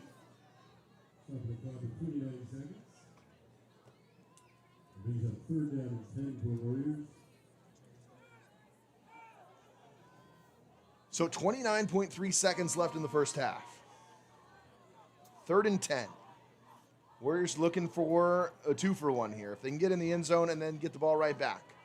Lompoc defense has played very smart this drive. Matauatia dropping back. He's going to throw to the left side, and just out of the reach, had a route there. Justin Oliveris was running free about 15 yards down the field, and just out of the reach. And that is something, Coach, I want to see is that throw was out of reach. I'm not going to say that one was really catchable, but these receivers for Rigetti are really going to have to step up, in my opinion, in the second half if we're going to get back into this football game. We've only seen a few times tonight where the receivers are on the same page as Matauatia. There's been chances, but I think they're just off on how the routes are ran as well. David's going to kick this one, and it's going to be fielded by Kennard. And Kennard to the left side, and he shuffles, and good there containment by the Lompoc Braves. And I would assume that with no timeouts, 13 seconds left, it's going to be a kneel down for Lompoc to go to the half with a 10-point lead. made by Pacheco. I think I get nervous every time I see the ball in Kennard's hands still, Dogs. Like, okay, you are trying to bomb a punt there, but I'm still just uncomfortable seeing Kennard and what he can do with the football.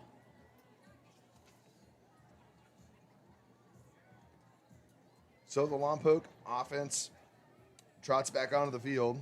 And again, we don't expect them to do a whole lot, but maybe kneel down here. And that's exactly what they'll do. So, eventful. Teams had their opportunities. Couple of bad penalties. Couple of touchdown called off the board. Field position battles. It's been a really interesting first half. Bottom line is, Lompoc dominating on the ground and on the field. They lead 17-7 here as we go to the half. Coach, just a couple thoughts here for the Warriors as we head to the halftime. Well, we saw no points in the first quarter, and that was definitely due to penalties, as you mentioned. And I think a big key is going to be for the Warriors on defense to find an answer for Kennard. The offensive line on Lompoc really pushing our defense back, really putting that pressure on the second unit of the defense and having to make big plays. If the Warriors are going to win this game, that D-line's got to bring it. I think Coach Blake is really going to give a message to these Warriors right now. I agree with you, Coach. We got probably about 18 minutes, so go get your food. I can't wait to see what Aunt Amy made for us tonight. I heard a rumor it's burritos. Oh, I'm so looking forward to that. We'll have a halftime interview coming up shortly with you. And obviously, we're still waiting for that Alejandro face cam reveal. So that's coming up in the second half. I'm looking forward to that. You guys, thanks for watching. Watch the cheerleaders here and the band as well going to perform. We'll be back with you in probably about 10 minutes from now. So we appreciate you watching. 17-7, Braves lead. We'll be back in just a minute.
All right, folks. So a wonderful performance there by both our cheerleaders and our marching band.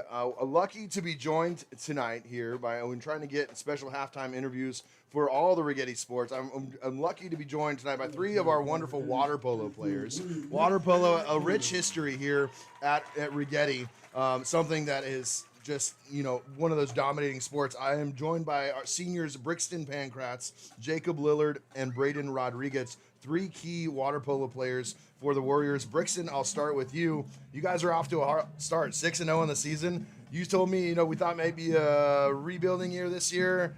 Talk about the year, how it's going, and what your confidence level's like. So right now we're playing with four main guys, and then we have a rotating bench for the two offside guys. We have a strong goalie. We just lost 7 seniors this last year, so yeah, we're definitely in a rebuild. We're coming in really strong. We're pretty confident. We're definitely going to have some competition with some of the other teams in our area, especially Slow.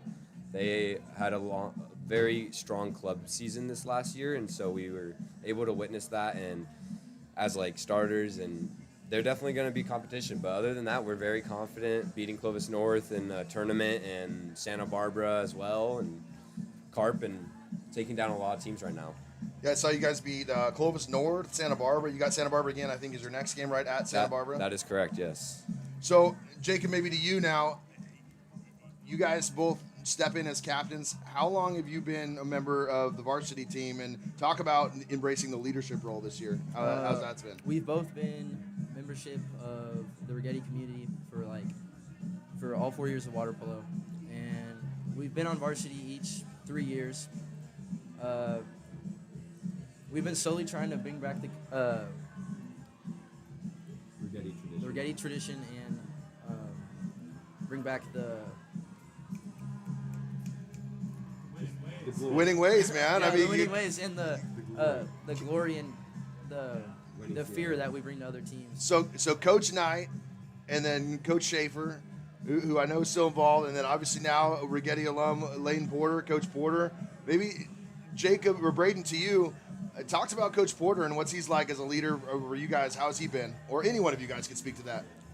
Porter for me has been really big for me because when I came in, there was 3 different coaches in the span of a year or two. So us as a team, we've been through many coaches since Schaefer has left. So overall, I think Porter has come in and he's even though he's young, he's honestly one of our best friends, and we look at him as that, and it's really cool to have a team come around a coach who's young, and we want to play for him, and that's what we've been doing, and we've been successful at it. I got to ask you, you walk in, you're like 6'4". I mean, you're built like a tight end out here. You ever play football in your life? No, I've never. No. Looks like, shoot, I look at that. Baseball? Anyway, yeah. Let's go.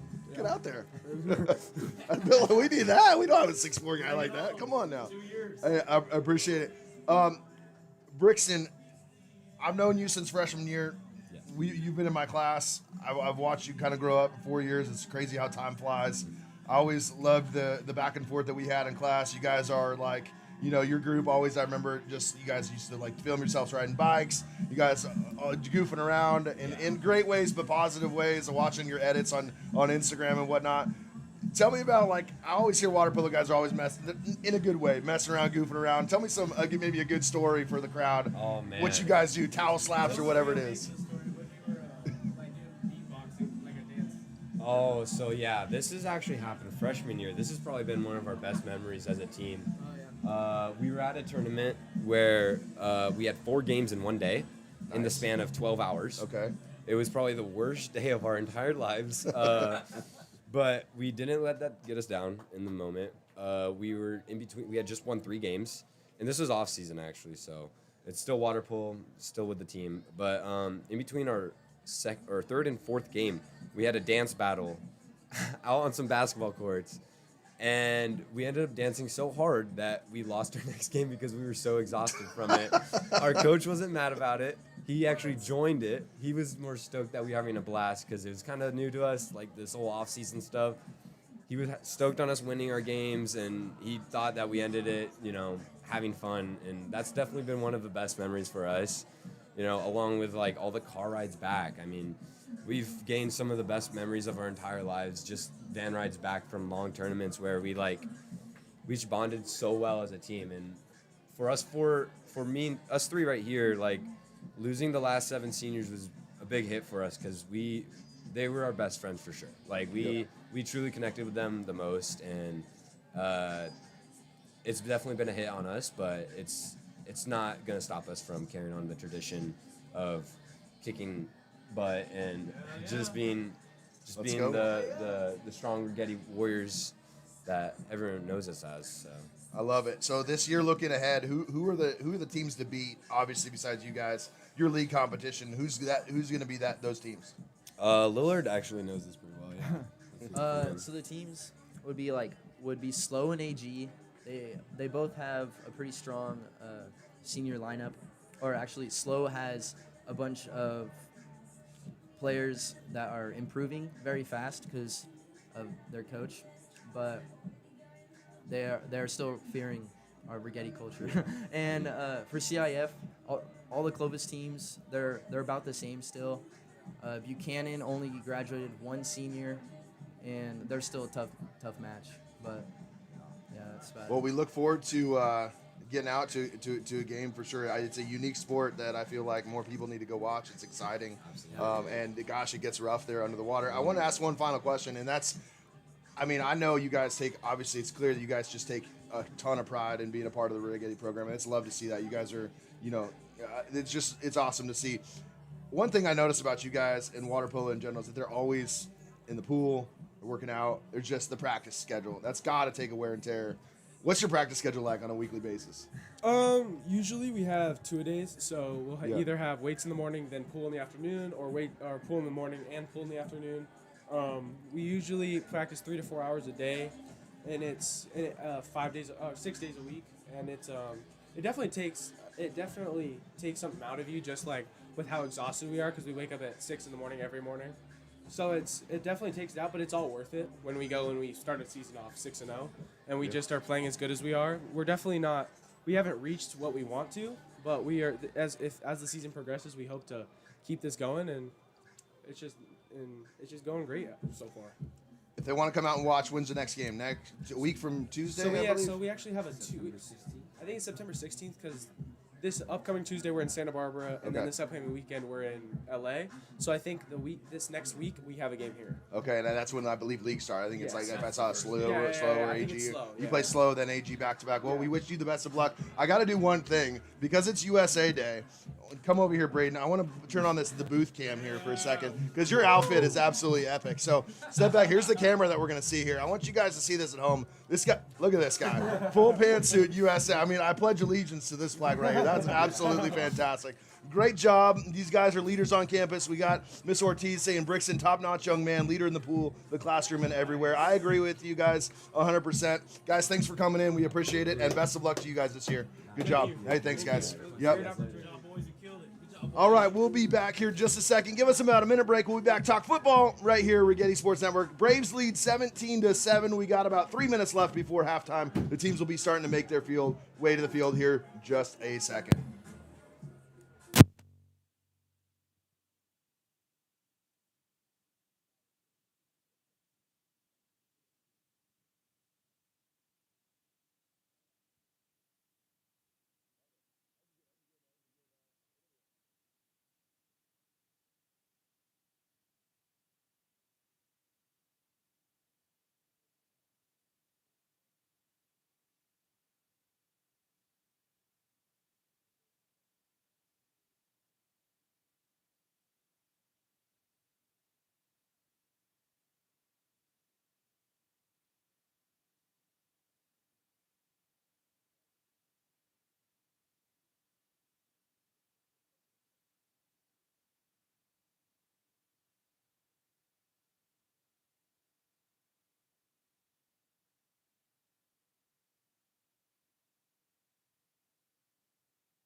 Well, welcome back, ladies and gentlemen. 1:47 left in halftime. The Braves, the Lompoc Braves, lead the Rigetti Warriors 17-7. I hope you enjoyed that halftime interview with our awesome water polo guys. We appreciate them making the time to come up here and visit. Got my partner back, Weston Hamill. My name's Kyle Tognazini. It's a pleasure bringing you the game here tonight. We appreciate everybody saying hi on the chat. Coach Cherona said Braden with the outfit of the day. Absolutely, I agree with you. David, we welcome you. Oh, thanks for watching. Yeah, Coach, first half thoughts. We talked about how early on in the game, one of our ways to win, I said time of possession. That's clearly gone in the way of Lompoc here tonight. They've been able to run the ball really effectively, especially with Noah Kennard. He's been a very impressive player. The Warriors have had opportunities. They got in the end zone from Thomas Harris. They've had their chances. How are they going to get back into this game, and how are they going to, get within striking distance here tonight? The Warriors are just needing to go with some consistent offensive play right now. They are kind of relying on the deep ball here and there and relying on Matawatia's legs to really take the load in this offense. I think a big part is really getting your running backs going early, and then you can make some play-action plays happen. Lompoc is predicting what's going on in the Righetti offensive game plan right now, and they're sticking to containing Matawatia right now. Matawatia has looked very comfortable at the end of the second quarter for sure. So that's going to be a big key. Another key is this Kennard kid. I've said it like 10 times, like amazing running back, right? You got to find a way if you're the defense right now. Make a big time play early, and offense just got to keep that ball moving. Defense has been on the field so much tonight.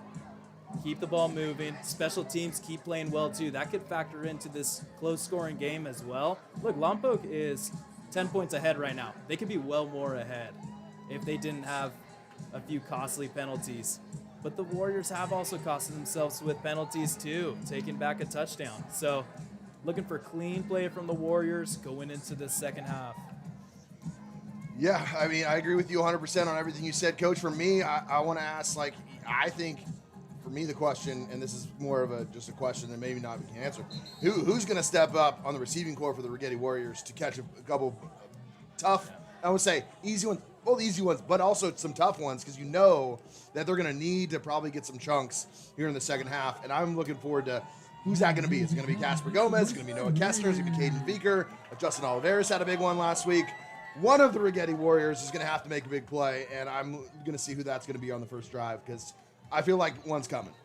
Yeah, Warriors do not lack targets on this offense either. We just haven't seen really that many step up and make plays tonight. We know that they're capable of doing that, but we've seen just Thomas Harris with a few big-time clutch plays. It's time for these Warriors to really get everyone involved, and I think that'll make it less predictable for Lompoc to key in on certain players. Well, Alejandro's up here jumping for joy as his Chargers have defeated the Chiefs tonight, and I know that you probably tuned off that game to tune into this game, or you had them both on, but yeah. Alejandro, I got to say that's a good start. That's game in Brazil. It's tough to go on the road. You got to be pretty happy, man. I'm happy for you. Man of many words here, Alejandro. Absolutely. The nice head nod. You just here can't we go. Close the kid's mouth. Second half of football begins now as the pooch kick from Taylor lands at the 28. That is taken, and I believe that is Adrian Ramos, who will be on the return there for the Rigetti Warriors. First and 10 here for Matawatia at the 35-yard line. Good to see you. Wonderful guest, Emily Ramirez stepped in, former student. I had to say hi. It's good to see all the former alumni who stop by and say, hey, it's really cool. Once again. So first and 10, Matawatia into the shotgun. Empty set here. They're going to start with 5 wide.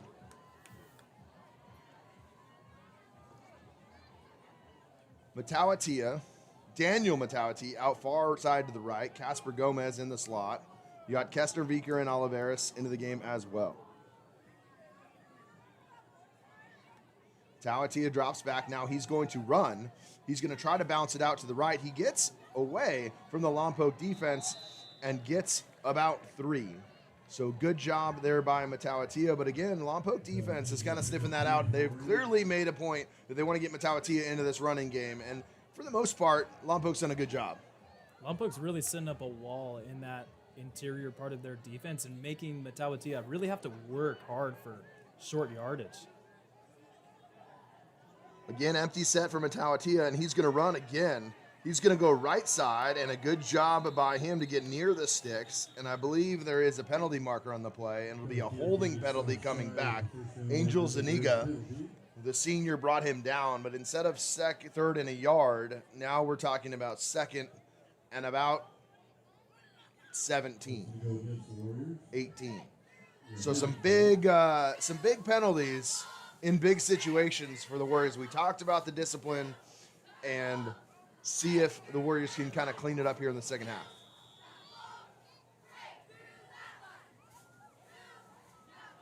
What keeps me encouraged about the Warriors is just their effort. They keep fighting no matter what position they're in. I think they're going to be a tough out to really get held, even if it's second and 18. They're going to be tough to stop right now because I see that they're going in fierce. Shotgun formation from Matawatia. He's going to roll right now. It's going to be a draw play to the right. And here he goes. That's Miller going. Oh, a great tackle there. That's Maka Miller getting across, and a penalty marker on the play once again. Should be a first down that would stand, but some penalties after the fact. Did they get Righetti for a taunting play, or is it going to be on Lompoc? That one I am not sure. I am not sure who this one is on after the play. The officials are walking the other direction. So another unsportsmanlike penalty called against the Warriors time and again. Coach Pickett has got to be furious on the sideline.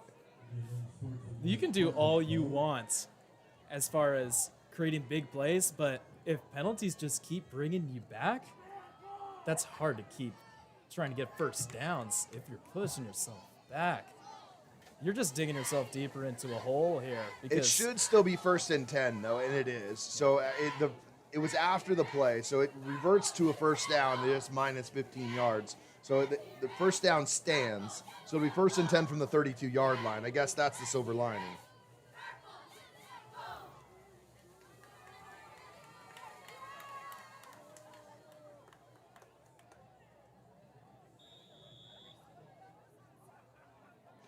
Matawatia into the shotgun. Pass is complete to Miller. Miller on the outside. Oh, he's got some space across midfield. Maka Miller, big play out of the backfield, and he gets a first down.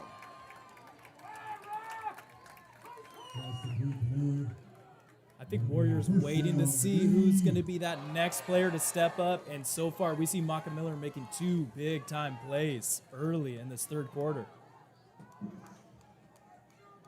Your guy Ty Hinn said that he tells Alejandro he needs to talk more. Do you want to say hi to Ty? Yo, what's good, Ty? There we go. We got our first words.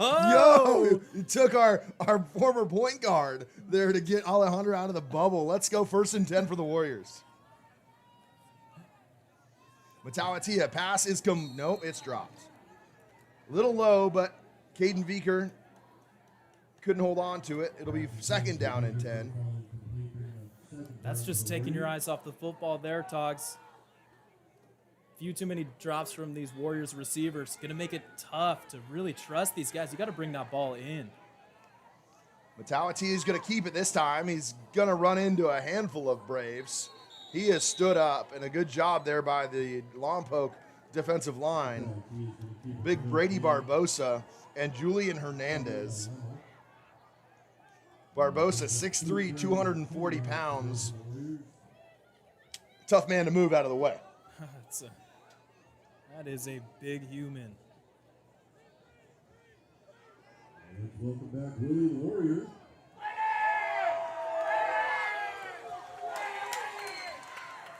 Third down. Matawatia rolling to the right. He's wide got a man open. on a wheel route. Wide open is Casper Gomez. 10, 5, touchdown Warriors. Casper Gomez secures that one. 43-yard touchdown pass. Even with third and long, the X factor is Matawatia and his playmaking ability. If you have Nick Matawatia in as quarterback, you always have a chance to get yourself out of a rut, Togs. We see time and time again, he just makes plays, and what a wheel route there, like you mentioned. That was absolutely fantastic play design. Fake the out, went up, and had a wheel route, and he was wide open. And he missed a wide open pass earlier, and I know Casper Gomez, I had him in class. He takes that to heart. He made sure he secured that one first. You could see him take a little bit of a hesitation, and he had it, and he had pay dirt. So great job there by Metalatia to Casper Gomez. 17-14 now as we got ourselves a ball game. There was no way Casper Gomez was going to let that ball drop. There was not a defender within 15 yards of him. That could be the play of the game so far for the Warriors. Really shift this game back into the momentum of their favor. Saw up here Gilbert Murguia. Big Gilbert right there shouting out for the Warriors. Thinks the Warriors are going to win. Gilbert, we hope you're doing well, man. We miss you out here for sure. Yeah, saying great route. Agree with you, Gilbert. 100%.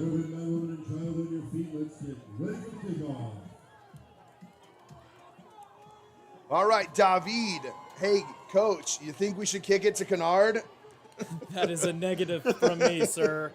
I'm saying kick the ball as far right as you can. If it goes out of bounds, so be it. Kick it to the bleachers. I don't want to see the ball going left. If this goes to Kennard, I'm throwing Alejandro out the window. Me too. I'm helping you. Oh, he booched it, thank goodness. Grab it! Wow. And it looks like the Braves will fall on it. So that's more like it, as David pooches it there inside the 30, inside the 40. Lompoc will get it 1st and 10 at the 36. It's one of those things, Stocks. You just play with fire and you might get burnt. You stay away from Kennard as much as you can. The people beneath us are saying thank you for not. Okay. They didn't want to see Alejandro in their laps. Although, I don't know, Alejandro. There's some got a people that couple- will catch got a- Alejandro. I see. Couple baddies down there for Alejandro? I don't know. I think Alejandro's been looking down there a little much. Hey, Ty Hin is wanting the Alejandro cam. We're going to give that to you, Ty. We promise. Okay, stick around. 1st and 10 for Lompoc. Noah Kennard running to the right, shifting through. Good run by Kennard, and he's going to get across the 40 for a gain of, we'll call it 5.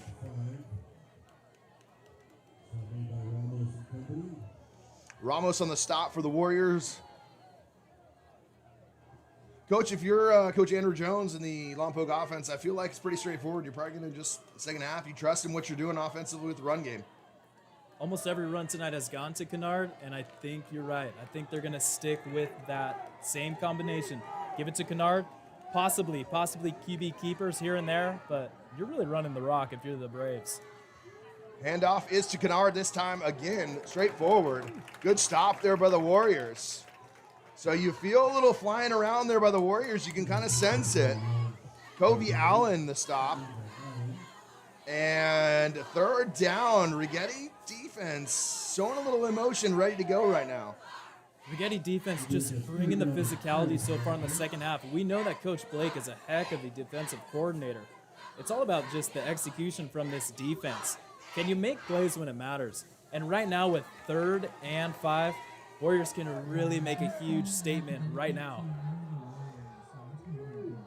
3rd down and 4. Shotgun formation for, and that's going to be a false start. I think 57 jumped.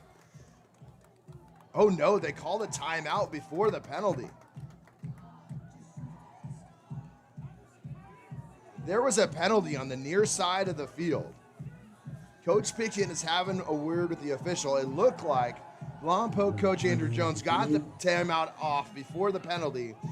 So it will not be 3rd and 9. Instead, it'll be 3rd and 4 out of the timeout. Ooh, big point in this game, I feel, Coach. I feel like the energy's there.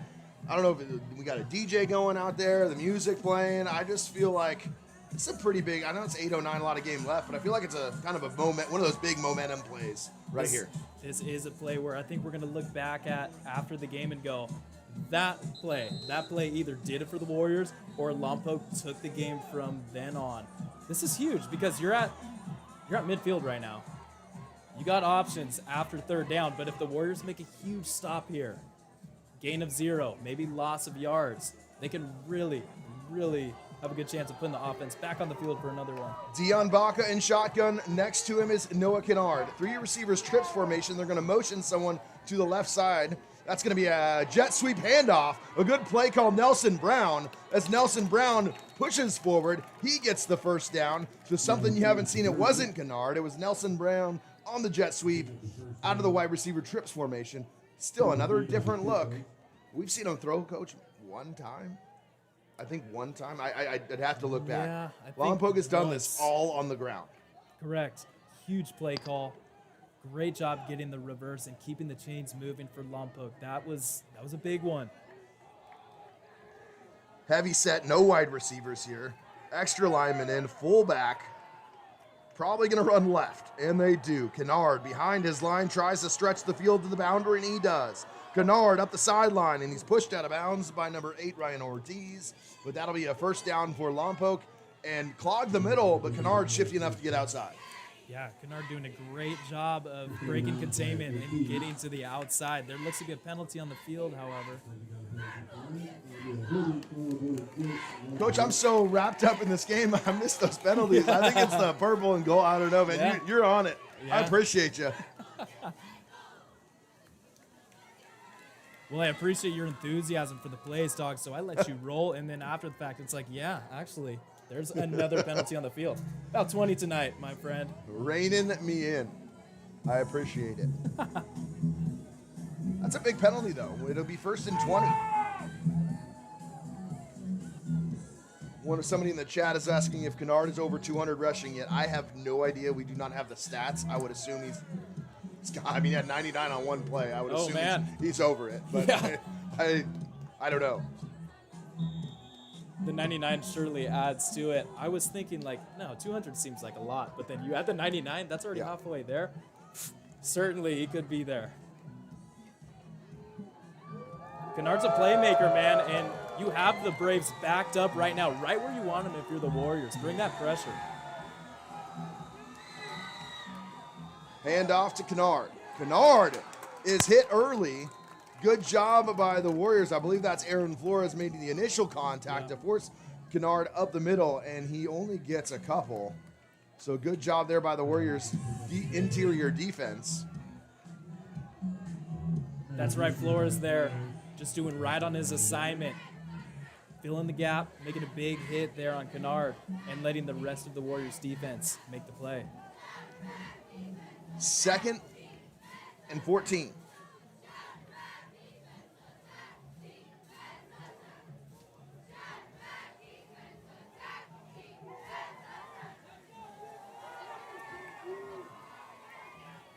Baca looking to pass. That pass is incomplete. Close to being a lateral, like even. I think it was the right call. It was a little bit forward, but that was very, very close. And now Lompoc, now the Warriors defense, right where they feel comfortable, forcing this Lompoc team to throw the football. Something they haven't done tonight. You got to really like your chances here as the Warriors defense. Do not be surprised if they do a halfback draw to Kennard, though, because we have not seen them drop back and complete a pass tonight with a throw that's over, 10 yards in the air. So, really battle here as the Warriors, and watch out for Kennard. Could be a screen pass. We have a timeout coming. Delay of game penalty called against Lompoc.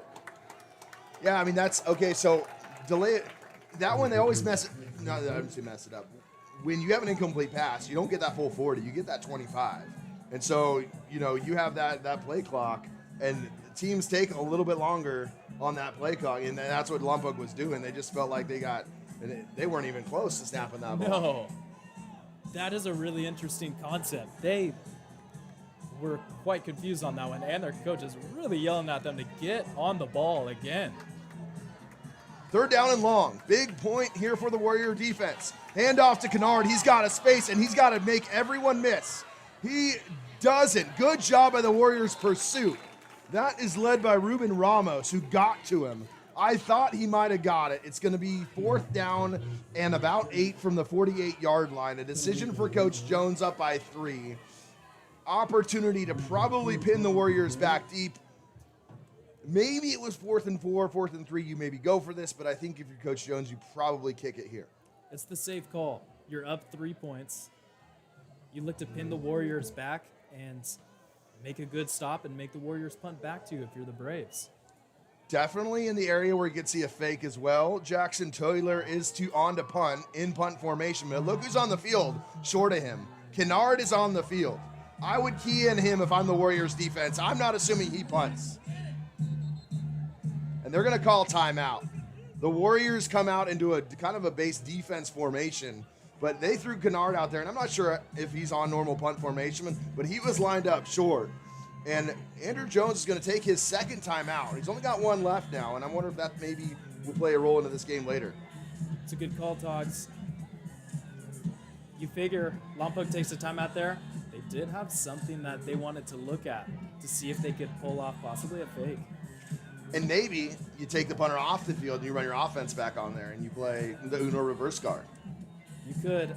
It's hard to really trust this passing game with Lompoc. We have not seen it tonight. So do they possibly do another trick play with Kennard? Who knows?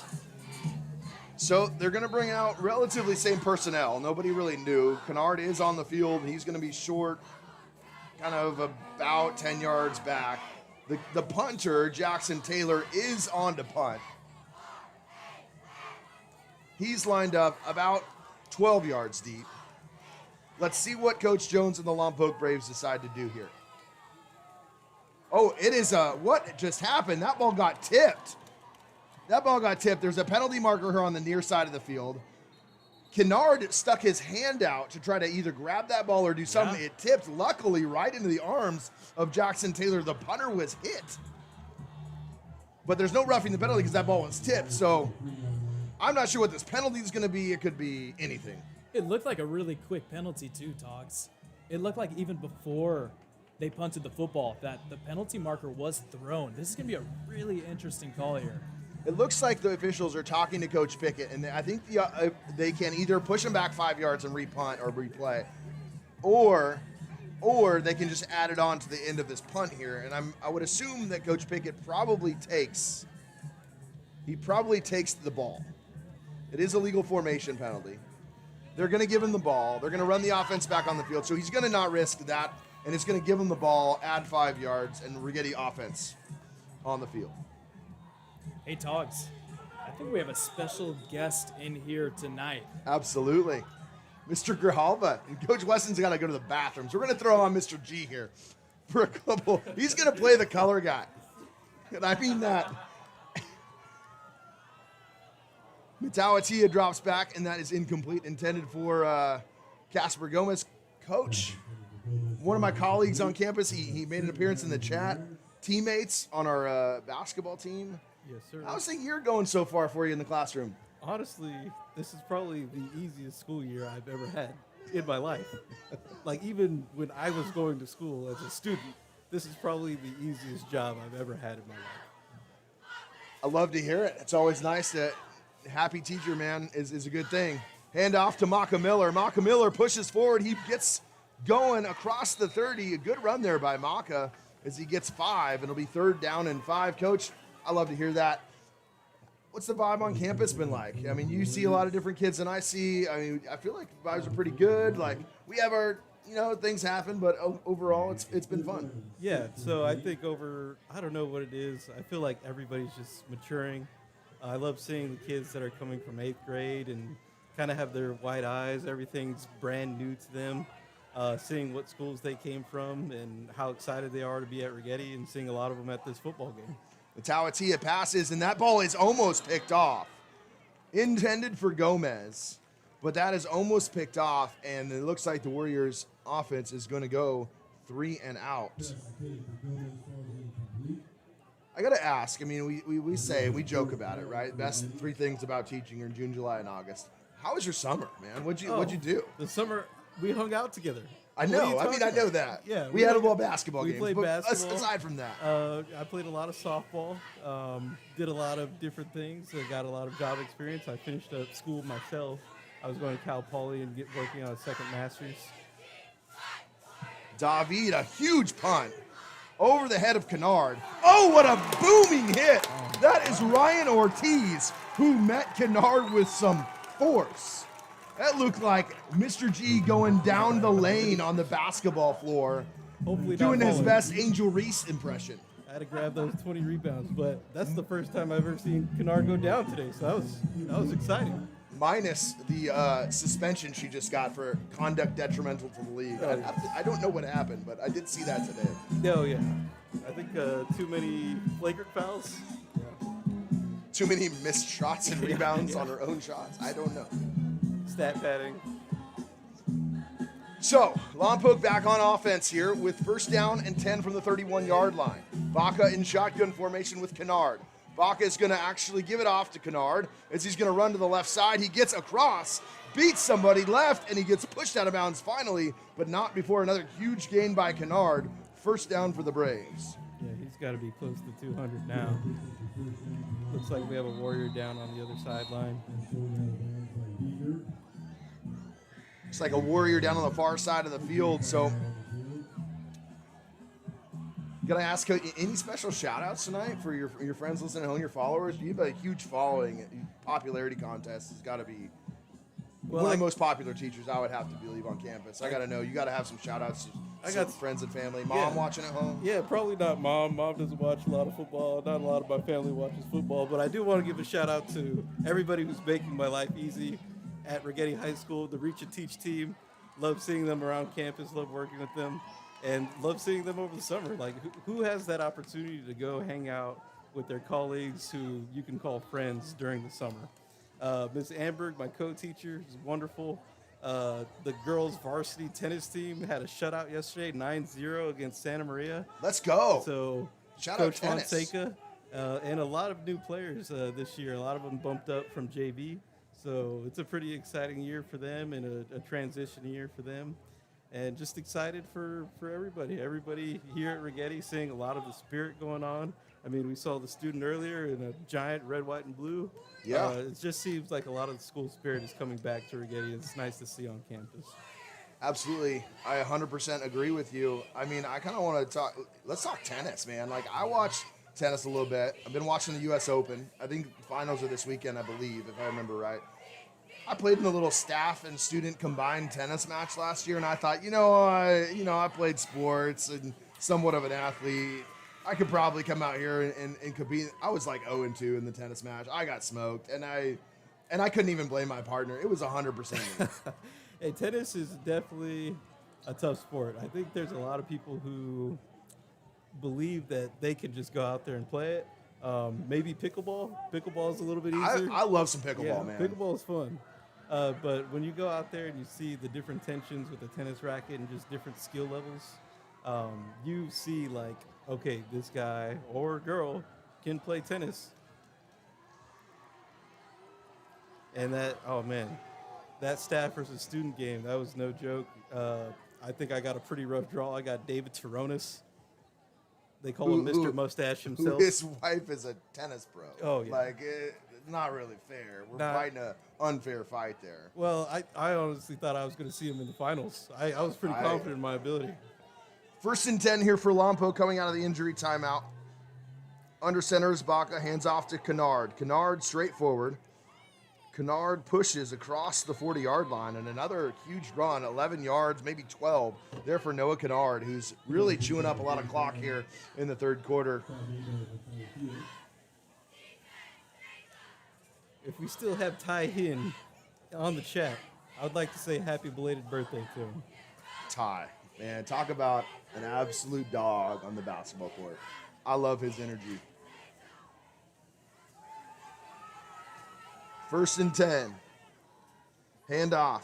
Goes to Kennard. Makes a tackle miss. Finally brought down after a gain of 6. Kobe Allen on the stop. followed by Allen for the Warriors. Speaking of Mr. Chironis, says, hi, Mr. Apple. Sorry, Mr. Apple. Oh, no problem. Hey, Hey, next shout out time, to David, me and you one-on-one. I heard you won the dance contest a couple of years ago. I would love to trial that. You know who we need to see out there is Coach Sauer, Nicholas Sauer, dance monster. handoff this time is Parker House. And Parker House is brought down, but there is a flag on the play. Ryan Ortiz on the tackle. It looks like penalty is against the Warriors. Ty is still listening, Coach. Just confirmed.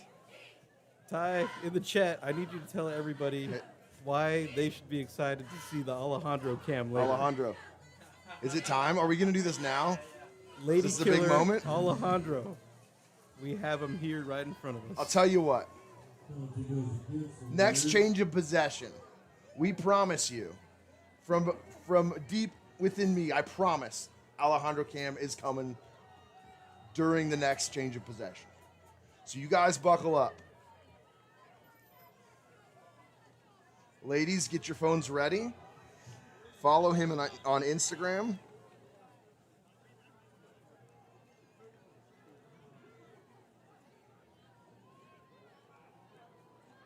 Hand off to Kennard. Good tackle there by Covey Allen. Shoots the gap. And it'll be 2nd down and 7. Picks up 3. Stop made by Hall. We agree with you, Ty. Alejandro is the best manager of any team. Team manager for basketball, team manager for baseball. Helps us out here in the football room. Guy does it all on campus.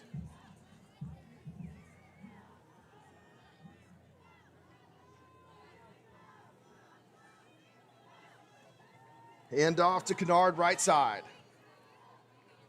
Pushes forward to about the 10-yard line, maybe the 9. It'll be third down and very short, probably 2 yards. Righetti's going to bring in the big boys up front.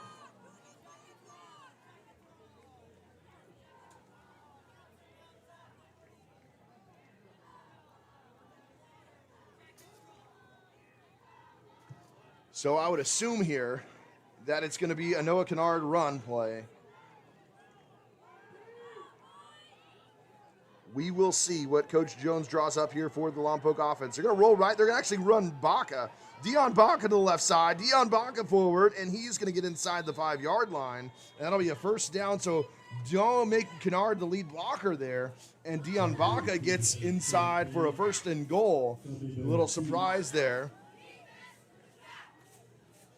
Penalty marker, though, on the play. Of course, I missed that one.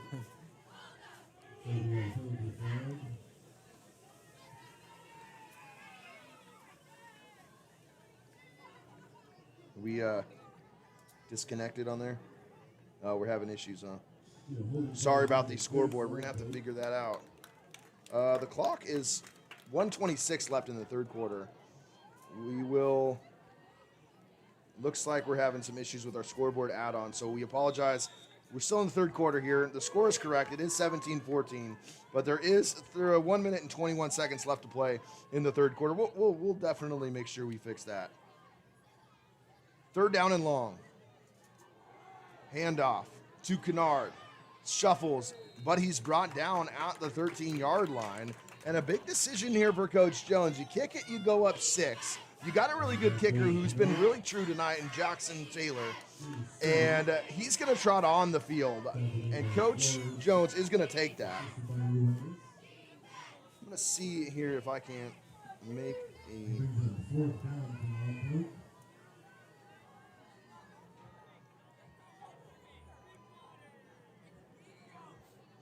make an adjustment here to our scoreboard. We'll see. I believe we're back on. Taylor's kick is good. So taking the 3 points there after a 32-yard, no, I believe that was a 27-yard kick. 28.8 seconds left to play in the 3rd quarter. The score, Lompoc 20, Rigetti 14. I believe we do have the scoreboard back up, right, Alejandro? Absolutely. All right. This is the change of possession we've all been waiting for. Alejandro, I want you to say everybody to the crowd right here. Come on, man. Alejandro, get in here. Get in there, right there. There's our guy Alejandro. Everybody say what's up to him. Alejandro, it's your last year with us. Yeah. Come on. What do you got to say? Big win Chargers. Let's go. Come on. I don't know. You don't know? Cameron Dicker's the best kicker in the NFL. Cameron Dicker the kicker. Of all the things to choose, a Cameron Dicker shout out. That is typical Alejandro, man. I tell you what. Well, we appreciate it, Alejandro. There he is.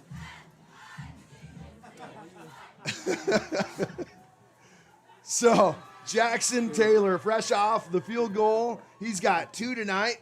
A great leg from him. He's boomed a couple in the end zone. Really been impressed with him tonight. Jackson Taylor going to kick from the 40-yard line. He's going to pooch this one inside of the 20-yard line. Warriors receive it, and it looks like Adrian Ramos ran into his own man. All right, Togs. What Hey, it looks like. Mr. I'm gonna G, take I off. appreciate you Yeah. joining us. I think finally Weston's out of the bathroom, so he's going to hop back on. I think he's just taking a break, to be honest. Hey, thank you for having me. Hey, man, I appreciate it. you.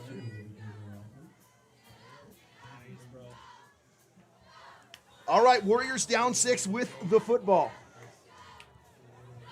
Nick Matawatia into the empty set. How about that, Togs? Mr. G making a sweet appearance for us tonight. Matawatia up the middle. Matawatia forward for a first down. Nick Matawatia. Kate, I saw that message, and I agree 100%. There's nothing I love more than Jake Moody slander as a 49er fan. So thank you for saying he could take notes from Jackson Taylor 100%. Penalty marker on the play. 12 men on the defense called against Lompoc.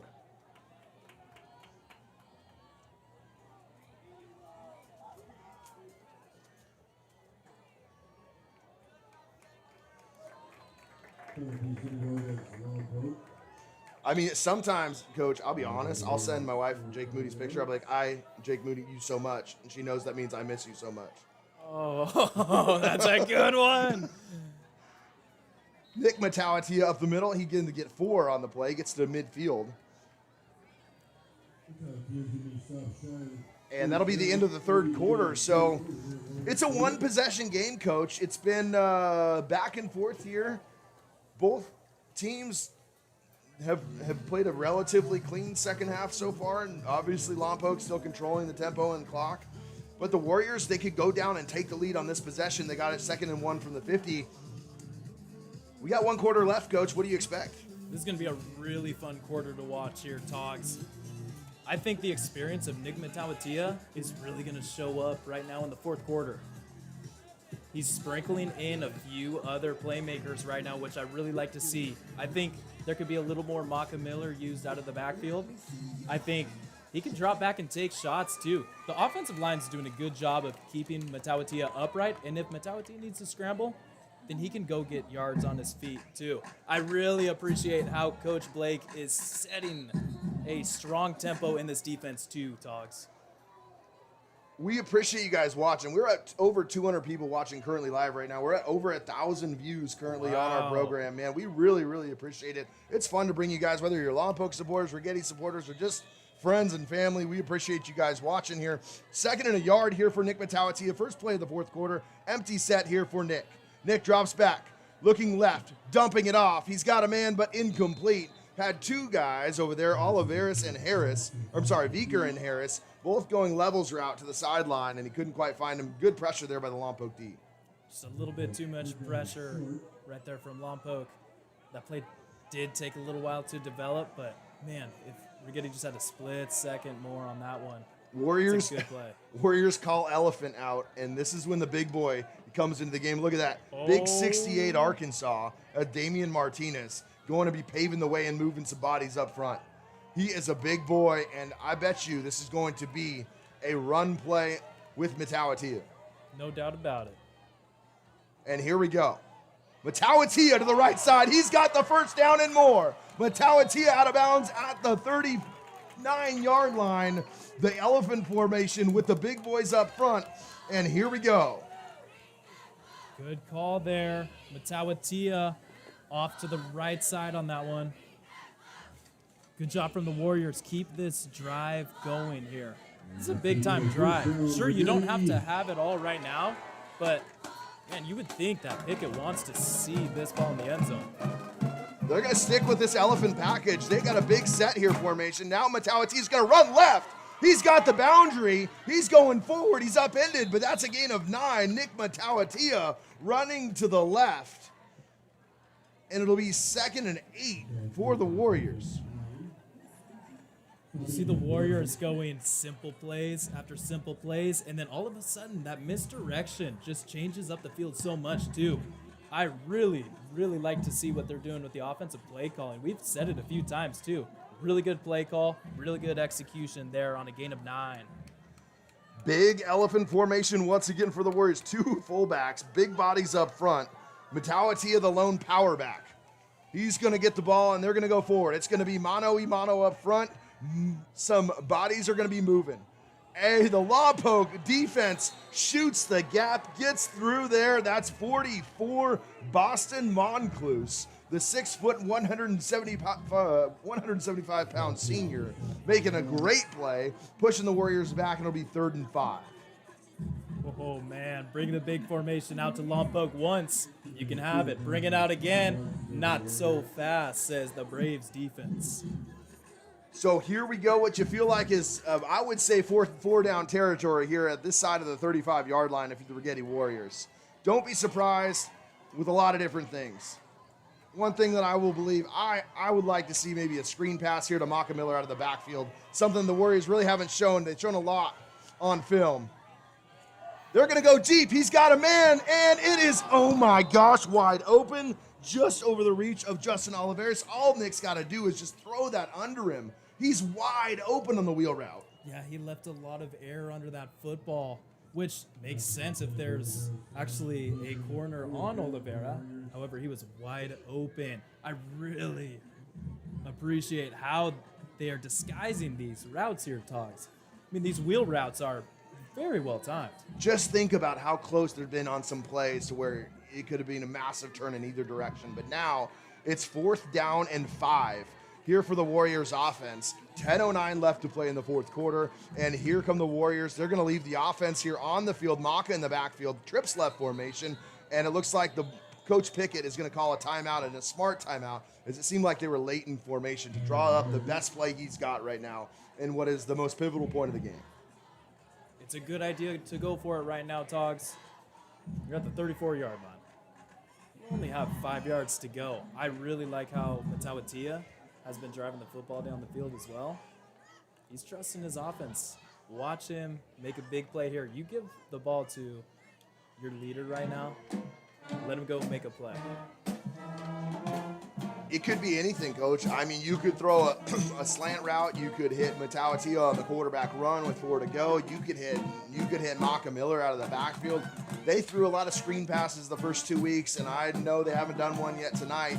That could be a play call here on 4th and 4, assuming that maybe Lompoc brings a lot of pressure. It's a chess match right here. Russ Pickett and Coach Andrew Jones both coaching a really good game here tonight, and it's going to be interesting to see what the Warriors draw up and what the Lompoc counters with. 4th down and 5, 4 receivers this time for the Righetti Warrior offense. It's going to be play action pass. Matawatia rolls to the right. He's got a man open. He's throwing it up. That's complete. That is Justin Oliveris. Once again, Oliveris touchdown. 34 yards, and the Warriors tie it up. Heck of a play there by the QB, the leader of this offense, Nick Matawatia, keeping the play alive. A lot of pressure brought in from the Lompoc defense. He then rolls out to his right, puts the ball in play where Oliveira can have a chance to reel it in. What a score there. David on to attempt a huge extra point. Good step, good hold. David. His kick is good, and for the first time tonight, The Warriors have taken the lead 21-20 after 34-yard touchdown pass, Justin Oliveris from Nick Matawatia. Coach, buckle up. This last 10 minutes should be fun. It's just going to be a close, gritty ball game from both teams. These teams are both playing some pretty good football tonight.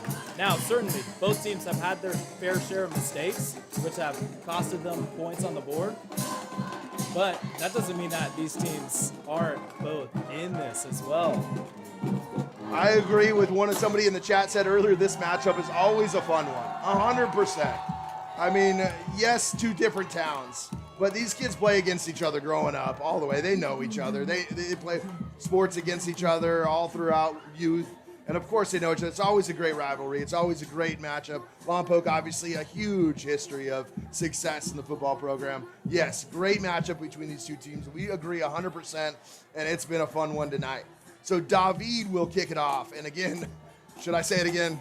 I'm not going to say it. I think we've learned our lesson. Don't kick it to Kennard. Yeah, you would think so, right?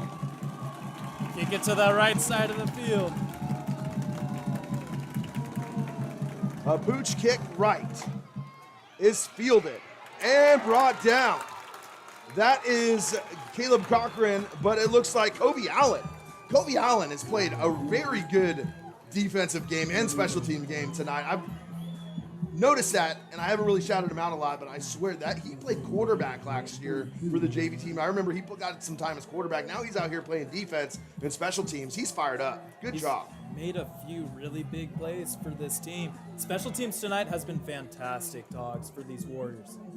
They really, I mean, besides of a kick return touchdown, they've really done their fair share to help this team And out a tonight. botched field goal attempt. But it's other than those two yeah, things. yeah. They have, no, the punting it's definitely been an upgrade, Coach. 100% agree. Kennard running to the right side, has some cuts upfield. Now he appears out of nowhere, but good job there by Caden Beaker chasing him down. And it'll get a loss of one. Kennard just sneaks around and gets through there. It's like he's a toddler who stole a cell phone, man, and you can't catch up to him. He's the teleport man. He's there for one moment, next moment he's gone, just like that in a flash. I would hate to go out and tackle that kid. Put me on a highlight reel, man. Real quick. I've been impressed, man. I've been impressed. Second down and 11 here for Lompoc. Have had tough time throwing the football here tonight, but running has been good. Baca will throw the ball. He's got a seam route just over. Had a man, that was Cash Kavasowicz, who had a step on his defender and was incomplete. So, man, third down and 11, Coach, right where the Warriors want him. That was a surprise that the Braves take a shot on second down. We haven't really seen that out of them. We haven't seen them throwing the ball too much, period. But on that one, to not give the ball to Kennard and pick up a chunk yardage, it was a surprise there. Now you're really in a territory where you have only a few options as Lompoc. So they're going to run four wide, something you don't see from Lompoc very often. They're going to run four wide, spread out the field. Baca looks back, pump fakes. He's got a man. Baca looking deep, wide open. That is complete to Nelson Brown. The defender bit on the route, double move. Good throw by Baca, and a 1st and 10 there for the Braves. Such a nice play there from Baca, standing up in the pocket, getting that pump fake out to that fake screen on the left side, and wide open on that fade route. So 1st and 10, Warriors defense had him on 3rd and long, can't get off the field, be 1st and 10 from the 33. And now probably back to more Lompoc football, running the rock. Kennard, middle. Kennard squirts through. Kennard again. Leans forward for about 10. And they're going to give him the 1st down here.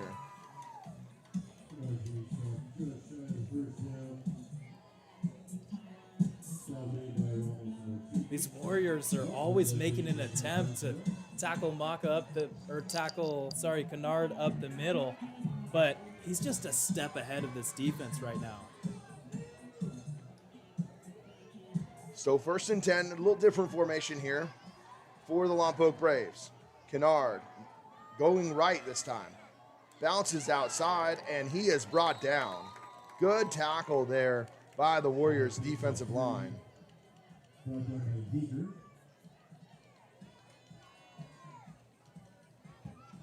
Caden Vieker on the tackle there for the Warriors. It would be 2nd down and 8.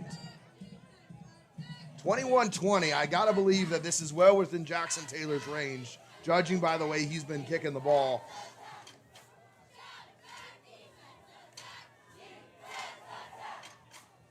Heavy set. Kennard right. Kennard drug down from behind. Aaron Flores pulls him down from behind. It'll be 3rd down and about 5. Flores has played a really nice game tonight. He's made plays where it's a gotta have it, one-on-one tackle, and made some big stops, and right there again. Makes a big play, forces 3rd and medium for the Braves.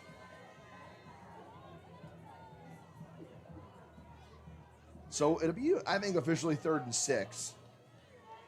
As they're going to go heavy again here for the Braves. Motion. Oh, fumble on the play. Baca grabs it. Baca gets to the right side. You got to be kidding me. Baca, 10, 5. Does he get in? No, he dropped that ball, and the Warriors still couldn't tackle him. The ball fell on the floor, picked it up, not the play they called, and still gets inside the 5-yard line. For the Warriors to not even make a stop on that play, man. Usually you see quarterbacks jump on the football, too, when the ball's on the ground. And then not only getting some yardage, but bouncing it out to the outside. Man, that is a tough hit for this defense. So the Warriors are going to go big here, and I would assume that so is Lompoc. This is going to be probably 4 straight plays that go up the middle here to Noah Kennard.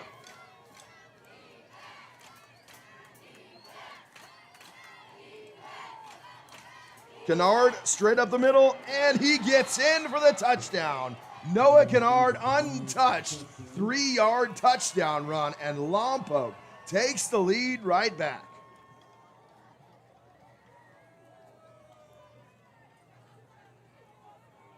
So Noah Kennard, his 3rd, I believe that's his 3rd touchdown.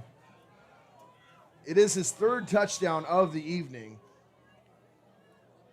as the Braves lead by 5 and may attempt to go for 2 here to make it 7. It's kind of an interesting play call, because if you don't get it, a touchdown now leads, right, without kicking.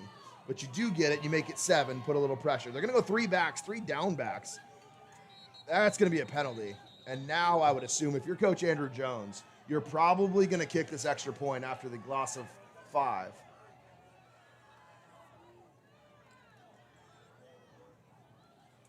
We'll see what they do. But I'm assuming now that you're going to bring your kicker back on the field. A little bit more of a risk. 1st down, or the 2-point conversion from the 8-yard line rather than the 3-yard line.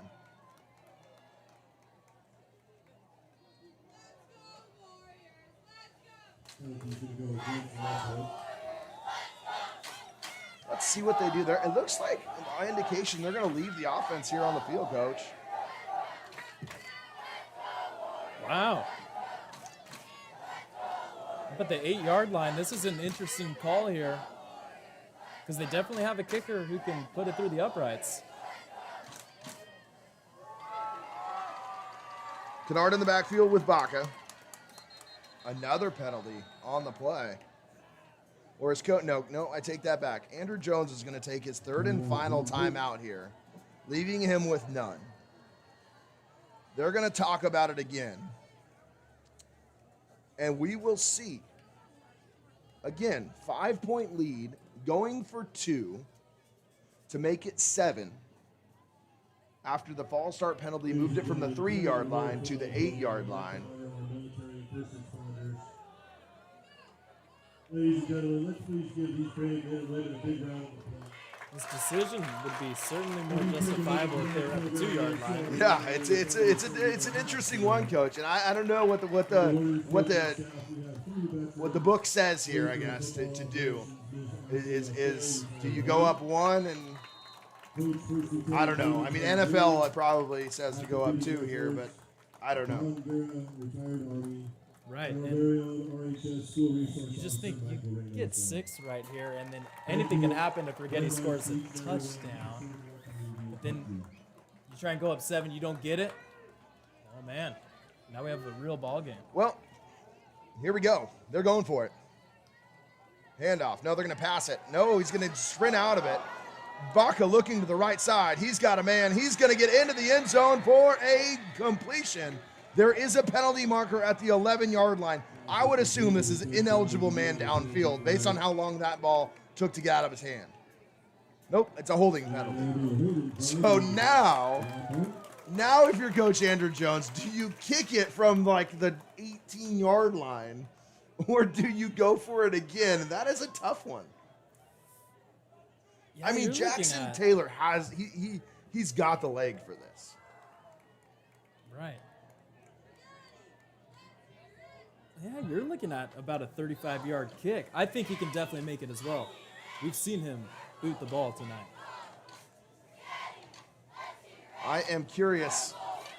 This is interesting. I mean, 6:46 left in the game. I don't know, man. I believe we just had a firework go off. Wow. That large boom.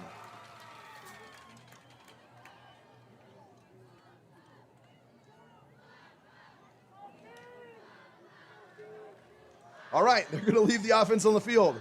They're going to go 4 wide. They're going to motion Kennard out of the backfield.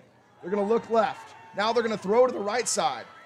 Ball is up, and ball is intercepted. It won't matter. It's just going to be a no completion. So it's going to be no good on the 2-point conversion. And a good job there by Beaker. And I believe, again, a really, really dumb, unsportsmanlike penalty coming on somebody. And I think it might be on the Righetti Warriors. It absolutely is on the Rigetti Warriors. They took way too long celebrating that one. Sure, you can tell the team that you made a play, but once you taunt for that long, it's surely going to get called every time, Togs. Well, all that means is that it's going to give Jackson Taylor either 2 opportunities. 1, to pooch it a little bit deeper, or 2, to blast it through the goalpost on the kickoff. He's going to get to kick from the 40 opposite 45-yard line.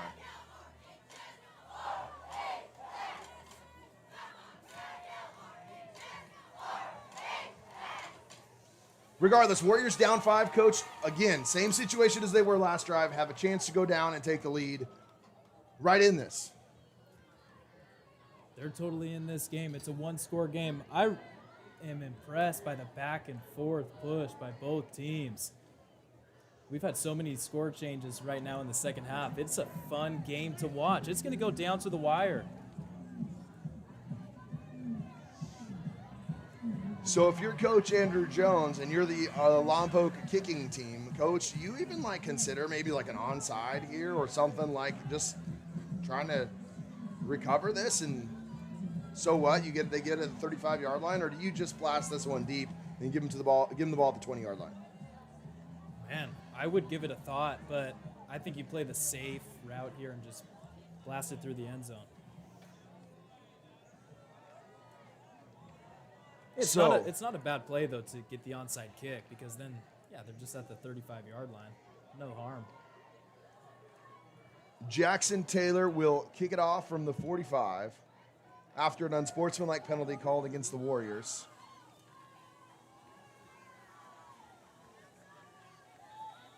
The official blows the play in. Taylor on to kick, and he is going to do just that and blast it into the end zone. So automatic touchback anytime a ball goes across the plane of the goal line, whether you catch it or not or try to bring it out. It's an automatic touchback.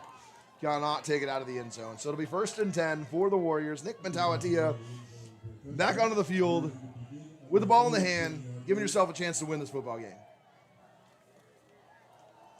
Time to play your style of football right now.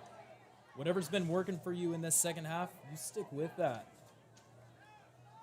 One of the big stresses that Coach made to me yesterday in our pregame meeting was the fact that he wants to give his offense the opportunity to win the game in the fourth quarter, and he's going to manage that game that way. You know, we saw him be very aggressive last week against Napomo. Game kind of got out of hand. Right here, he's got a chance, the quarterback in his hand with 6:46 left to go, and go to try to win a ball game here. Nick Matawatia is going to roll to the right. Now he's going to run, and he's brought down. Good tackle there by Boston Moncluse. Once again, after no gain, it'll be 2nd and 10. A lot of Matawatia, Coach. Not a whole lot of Maka Miller. Not at all tonight, actually. It's been pretty surprising how the game plan has been so focused around Matawatia. He's their leader. He's a great player, but he's been having to use his legs so much tonight. Obviously, if he's gonna have to make a play if this team's gonna win the game. Absolutely, but I know Coach Pickett speaks highly of Maka. Super unselfish guy. I wouldn't be surprised if he gets an important play here really quickly. Matawatia, 2nd down and 10, moves forward with a gain. Good gain on that play. Gain of 8. So it'll be 3rd and 2 at the 28.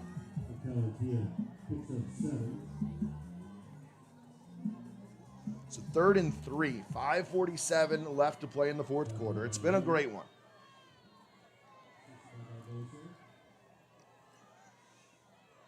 Look for a high percentage play call to get you at least 3 yards here.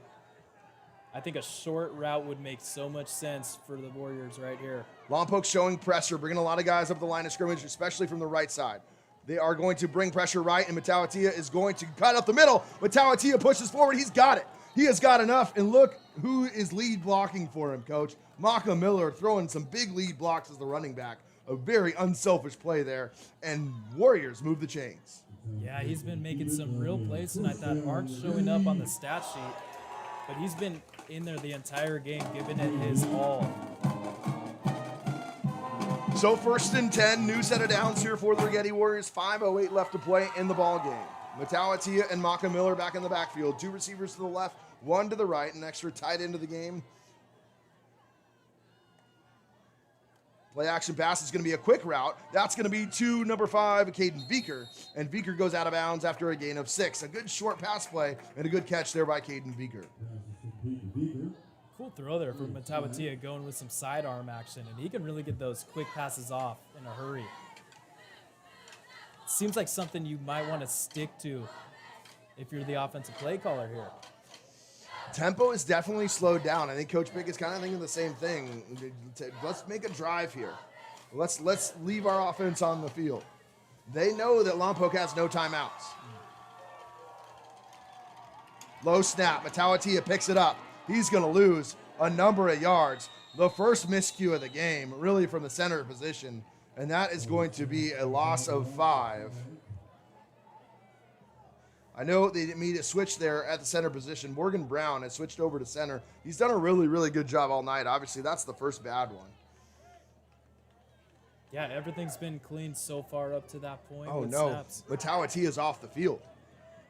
Pickett might call a timeout here to get Matawatia back on the field. If you're Coach Pickett, you kind of have to do that. I'm not sure what happened there with Matawatia, but he ran off the field. He is now overseeing the trainer right now. And I got to believe you got to call a timeout here and try to get your guy. It's a huge point in the game. This is Francisco 3rd and 10. Ortega is going to throw the ball for the Warriors.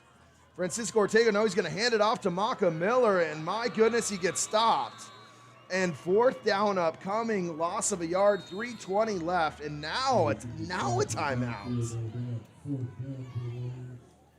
Yeah, now a timeout after 3rd and 10. Really interesting because it looks like they're working on Matawatia as if he has a real shot of going back in this game soon.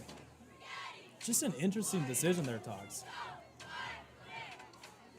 Either it's blood or it's something. I would assume it's maybe blood because he's wiping off something on the field. And there he comes. There comes Matawatia. He's back onto the field. Man, I would have liked to see that timeout on 3rd down there rather than 4th. And now you get big pressure here, 4th and 11. Well, it just seemed like things were moving so quick there for Coach Pickett really wanting to run a play, whereas I think he had some time to look over to Matawatia and go, I think he's got a shot to come back in. Take the timeout. Take the timeout. So much going on, obviously, 100%. That's a tough It's a really, really tough decision you got to make. And obviously, good job by our trainer, Dre Flores, getting him back on the field really quickly. And now 4th down and 11, and the Warriors need this one. They're going to leave the offense on the field. 4th and 11, huge play. The play of the game, the Warriors for the ball game. Matauatia dropping back. He's got time over the middle. Incomplete. Incomplete. That is stopped by Cash Kabasiewicz. And Kabasiewicz comes up big in the secondary, and Lompoc takes over with 3:11 left to play and a chance to ice the game. Lompoc really just dropped plenty back in coverage on that one. Really hard to find an open target for Matauatia. Well, it's not 100% over by all means. The Warriors essentially cannot give up a first down, but it is 100%. They need something. They need to force a turnover. They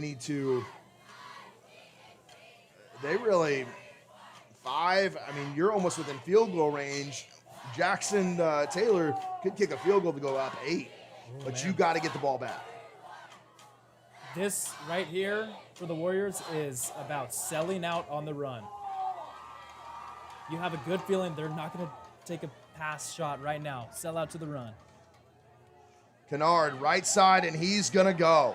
Kennard, 20, 10, 5, out of bounds inside the 5-yard line. Again, they cannot set the edge on the outside, and Noah Kennard bounces out for another giant gain for the Lompoc Braves. That was it. That was the play. One shot, and Kennard makes a big-time play to really seal this victory for Lompoc.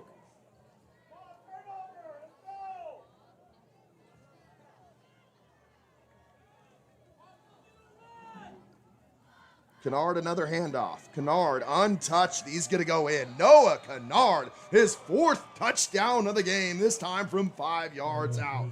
Wow.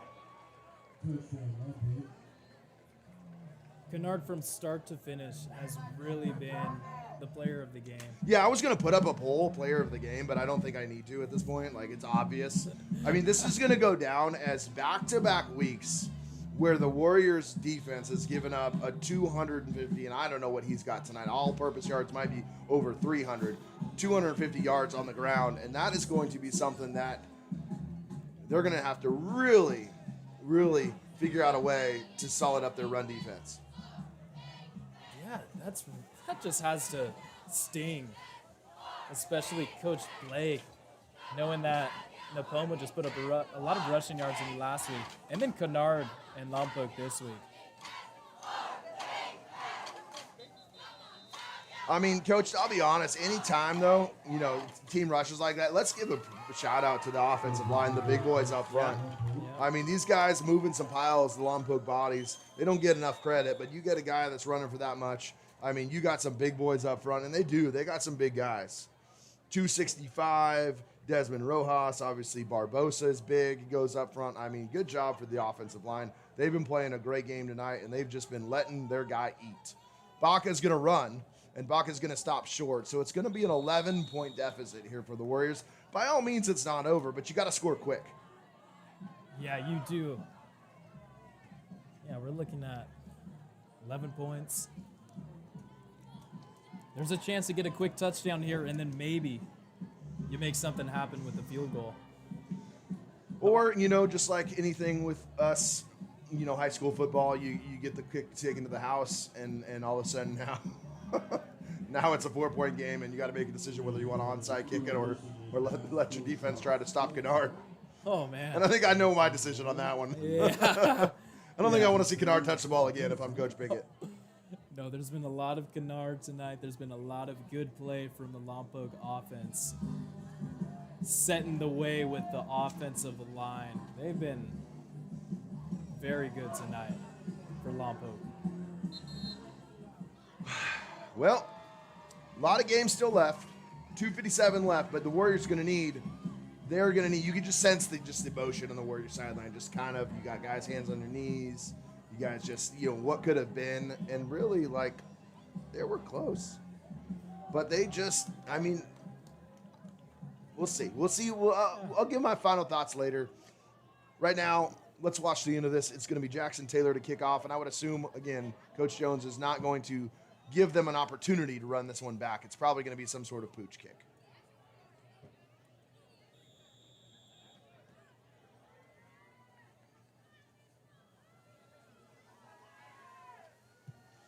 And it is. It's going to go straight to Adrian Ramos. And Adrian Ramos has gotten stood up, and he's going to go down about the 29-yard line. So Nick Matalatia and the Righetti offense coach, I think the Warriors look for some sort of wheel route, some sort of double move like they did and they scored on. You got to feel like Coach Pickett's going to take that shot at some point here shortly.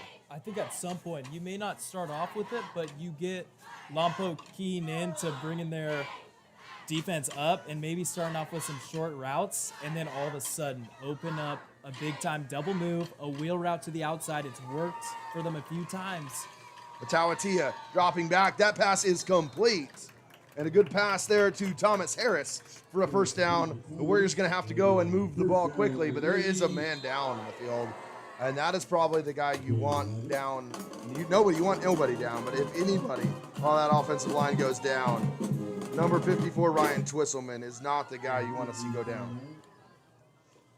He has been battling through some nagging injuries, and he looked like he tried to get up there and couldn't. And that is something you hate to see. Twist has been a 3-year starter for this Rigetti Warrior offensive line. Has played both ways, has just grinded it out. And he walks out on his own power. That's good.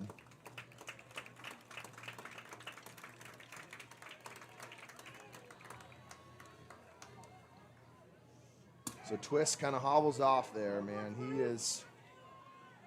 He is a heck of a player, but you can see him in some obvious frustration as he heads to the sideline, and he's going to go over to the training table.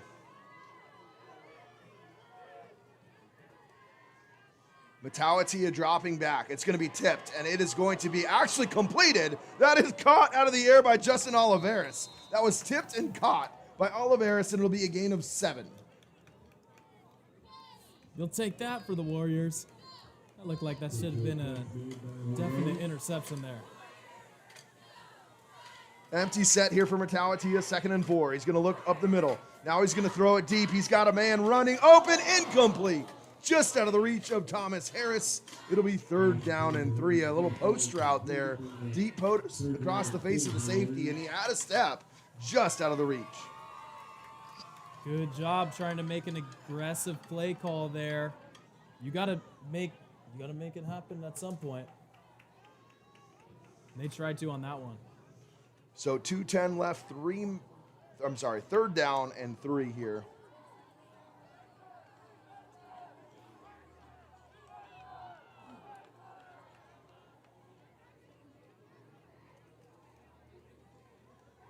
Matalatia dropping back. He's going to complete this pass. That is up the middle. That is Thomas Harris, and he's going to go forward for a first down. A good job by Harris as Matalatia got hit there in the backfield. Chains will reset. Clock stops, 2:04 left to play. Pass complete to Harris. That'll be a first down, Righetti. Thomas Harris making a big-time play again. When there's someone you got to get the ball to, usually Thomas Harris is a good call. Matalatia finds a man in the middle, complete, but the clock's going to run here. That is Oliveris once again. Justin Oliveris having a really good game for the Warriors tonight. He's made some big-time plays tonight. They're going to need some more right now if they want to keep this thing close. Matalatia dropping back, looking again. He's got a middleman wide open and complete. That's Thomas Harris in and out of the hands. That was a tough one. He kind of ran right behind the umpire, the official right there, and it was kind of I think he got screened a little bit from that throw, but that was right in his chest. So 3rd down and 4. Warriors need to get to the 34-yard line. 1:28 left to play in the game. They need to score, and then they need to get an onside kick. They need 11, so realistically, you could kick a field goal and then try to onside kick for a touchdown, but they're trying to get it here. Matalatia drops back. That is complete. That is Harris. Another firework goes off the field, surprising the crowd. And that is Thomas Harris inside the 30. It'll be a 1st and 10 for the Warriors. Clock at 1:22. You can feel really confident right now putting the ball in Matauatia's hands. He looks very comfortable right now leading this drive for the Warriors down the field. 1st and 10 for the Warriors, 5 wide receivers. Matauatia dropping back, looking off his back foot, and it is incomplete. 2 guys in the same area. I believe both Oliveris and Harris were back there. I believe now that was Caden Veeker and Thomas Harris. And it'll be 2nd and 10 with 1:04 left to play in the ball game.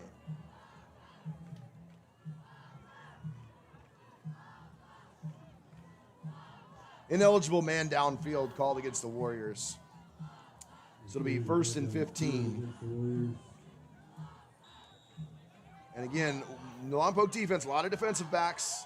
They're going to play soft coverage. They're going to play deep. Lompoc definitely okay chewing the clock and letting Righetti have those 8 7-yard plays. And another penalty. That should be on Lompoc, I believe. Looked like the Lompoc defensive line jumped off sides, but it's hard to tell from up here.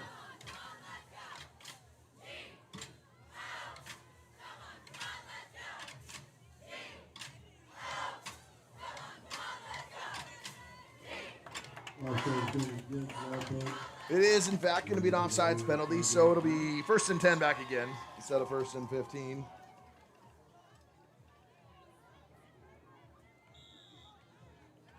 Warriors with the ball, needing to score, down by 11, 32-21. Matauatia dropping back, pressure being brought. He's got to get rid of it. That's going to be intentional grounding. That didn't come to the line of scrimmage. And Matauatia is down after the play.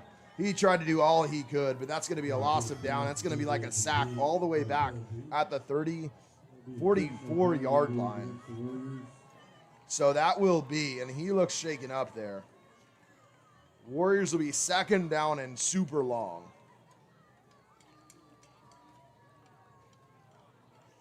Coach, I know the poll I'm going to do. Here's the player of the game. I want to know the player of the game from you guys here.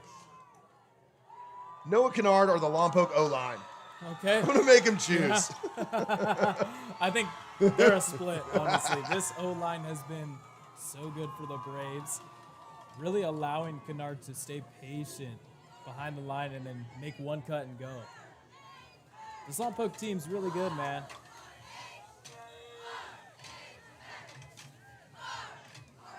So it'll be 2nd down in what feels like forever, 30. Pass is complete. That is Oliveris. Again, a great catch there up to the 41-yard line. But the Warriors are going to have to go. They're going to have to go quick. It is still 3rd down and a lot. They're going to need some chunks here. Matauatia dropping back. Quick pass. That is incomplete. In and out of the hands of Casper Gomez. It's going to be 4th down and a lot here for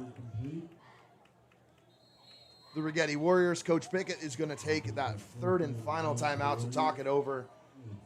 So 2 decisions here for Coach Jones for the Braves. You bring pressure and make Matauatia get rid of it quickly, or do you sit back and play your prevent D, Coach? What do you do? I'm going to bring the pressure. I think you make Matauatia get the ball off quickly. You have 20 yards to work with if you're the Braves. The last thing you want to do is let up a Hail Mary or let someone get behind you on the defense and let Matauatia have a lot of time in the pocket, because Matauatia is talented enough where he can stand in that pocket and deliver a strike to any one of his players. You bring in pressure if you're the Braves defense, I think you stop the Warriors here. But I'm not giving up on the Warriors yet. Matauatia is a playmaker himself. He's just going to have to throw one up to one of his playmakers here. Yeah, chat, I see you. I know it's a not fair poll question. I know you can't pick. It's hard to pick both. I agree. 100%. I know that's not fair. We just wanted to see what you would vote. But a heck of a game by both. Obviously, both units there. Art, tip of the cap to both Kennard and the Lompoc offensive line. Obviously, we respect that greatness that we've seen tonight, and they have been very, very, very good. So 4th down upcoming here for the Warriors. Going to need a prayer.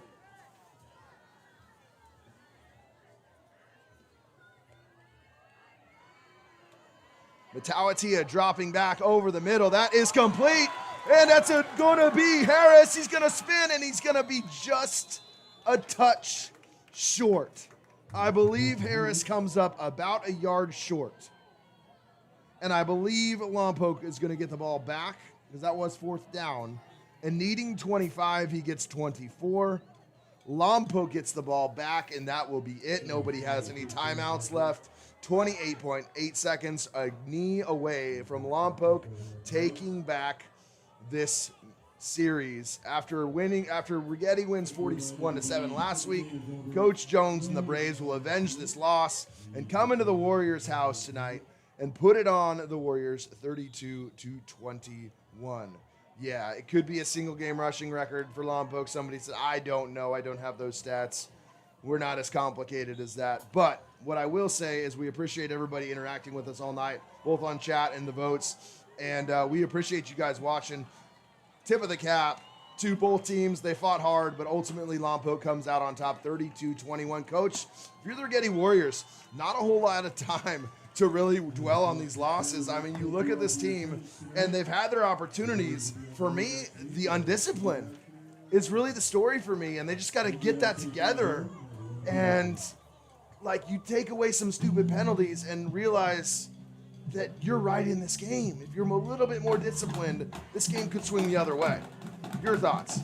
There's simple decisions also that could be made that's easy for us to see up here, but maybe on the field, there's just times where it seems like the game's going so fast for the Warriors, and then it's like if they just take a moment and go, all right, what are we really doing right now?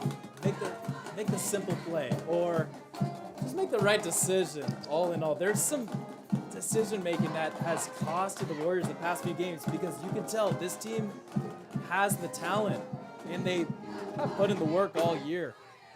They're a solid team. They're going against good teams in Napomo and Lompoc, and they're putting up a heck of a battle. They're putting themselves in position to win. 4th quarter, back-to-back games. They're up, and then all of a sudden, something happens. And you'd rather it happen in the preseason than in the regular season when league comes around. But again, the schedule doesn't get a whole lot easier as the Warriors head to Paso Robles next week. And then they have AG right back here in 2 weeks from now. We'll have that game for you. We won't have the Paso game. We don't go on the road with the team, unfortunately. But I will say that I'm looking forward to going up there and watching the game next week against Paso. Here's the schedule there for on the screen. Yeah. Coach, I say hats off to both teams. They fought hard, but ultimately the Braves did a little bit more. They had a fantastic game, and obviously the Warriors, they're battling. They showed some grit tonight, and hopefully that they can get things right for next week against the Paso Robles team, who's going to be a good competition as well. Final thoughts before we leave? Yeah, things are not going to get easier come time for league. So, honestly, the Warriors shouldn't be hanging their heads after these last few games. They put themselves in such a good spot in moments, in games, where they can feel happy where they're at, but it's got to take 4 quarters.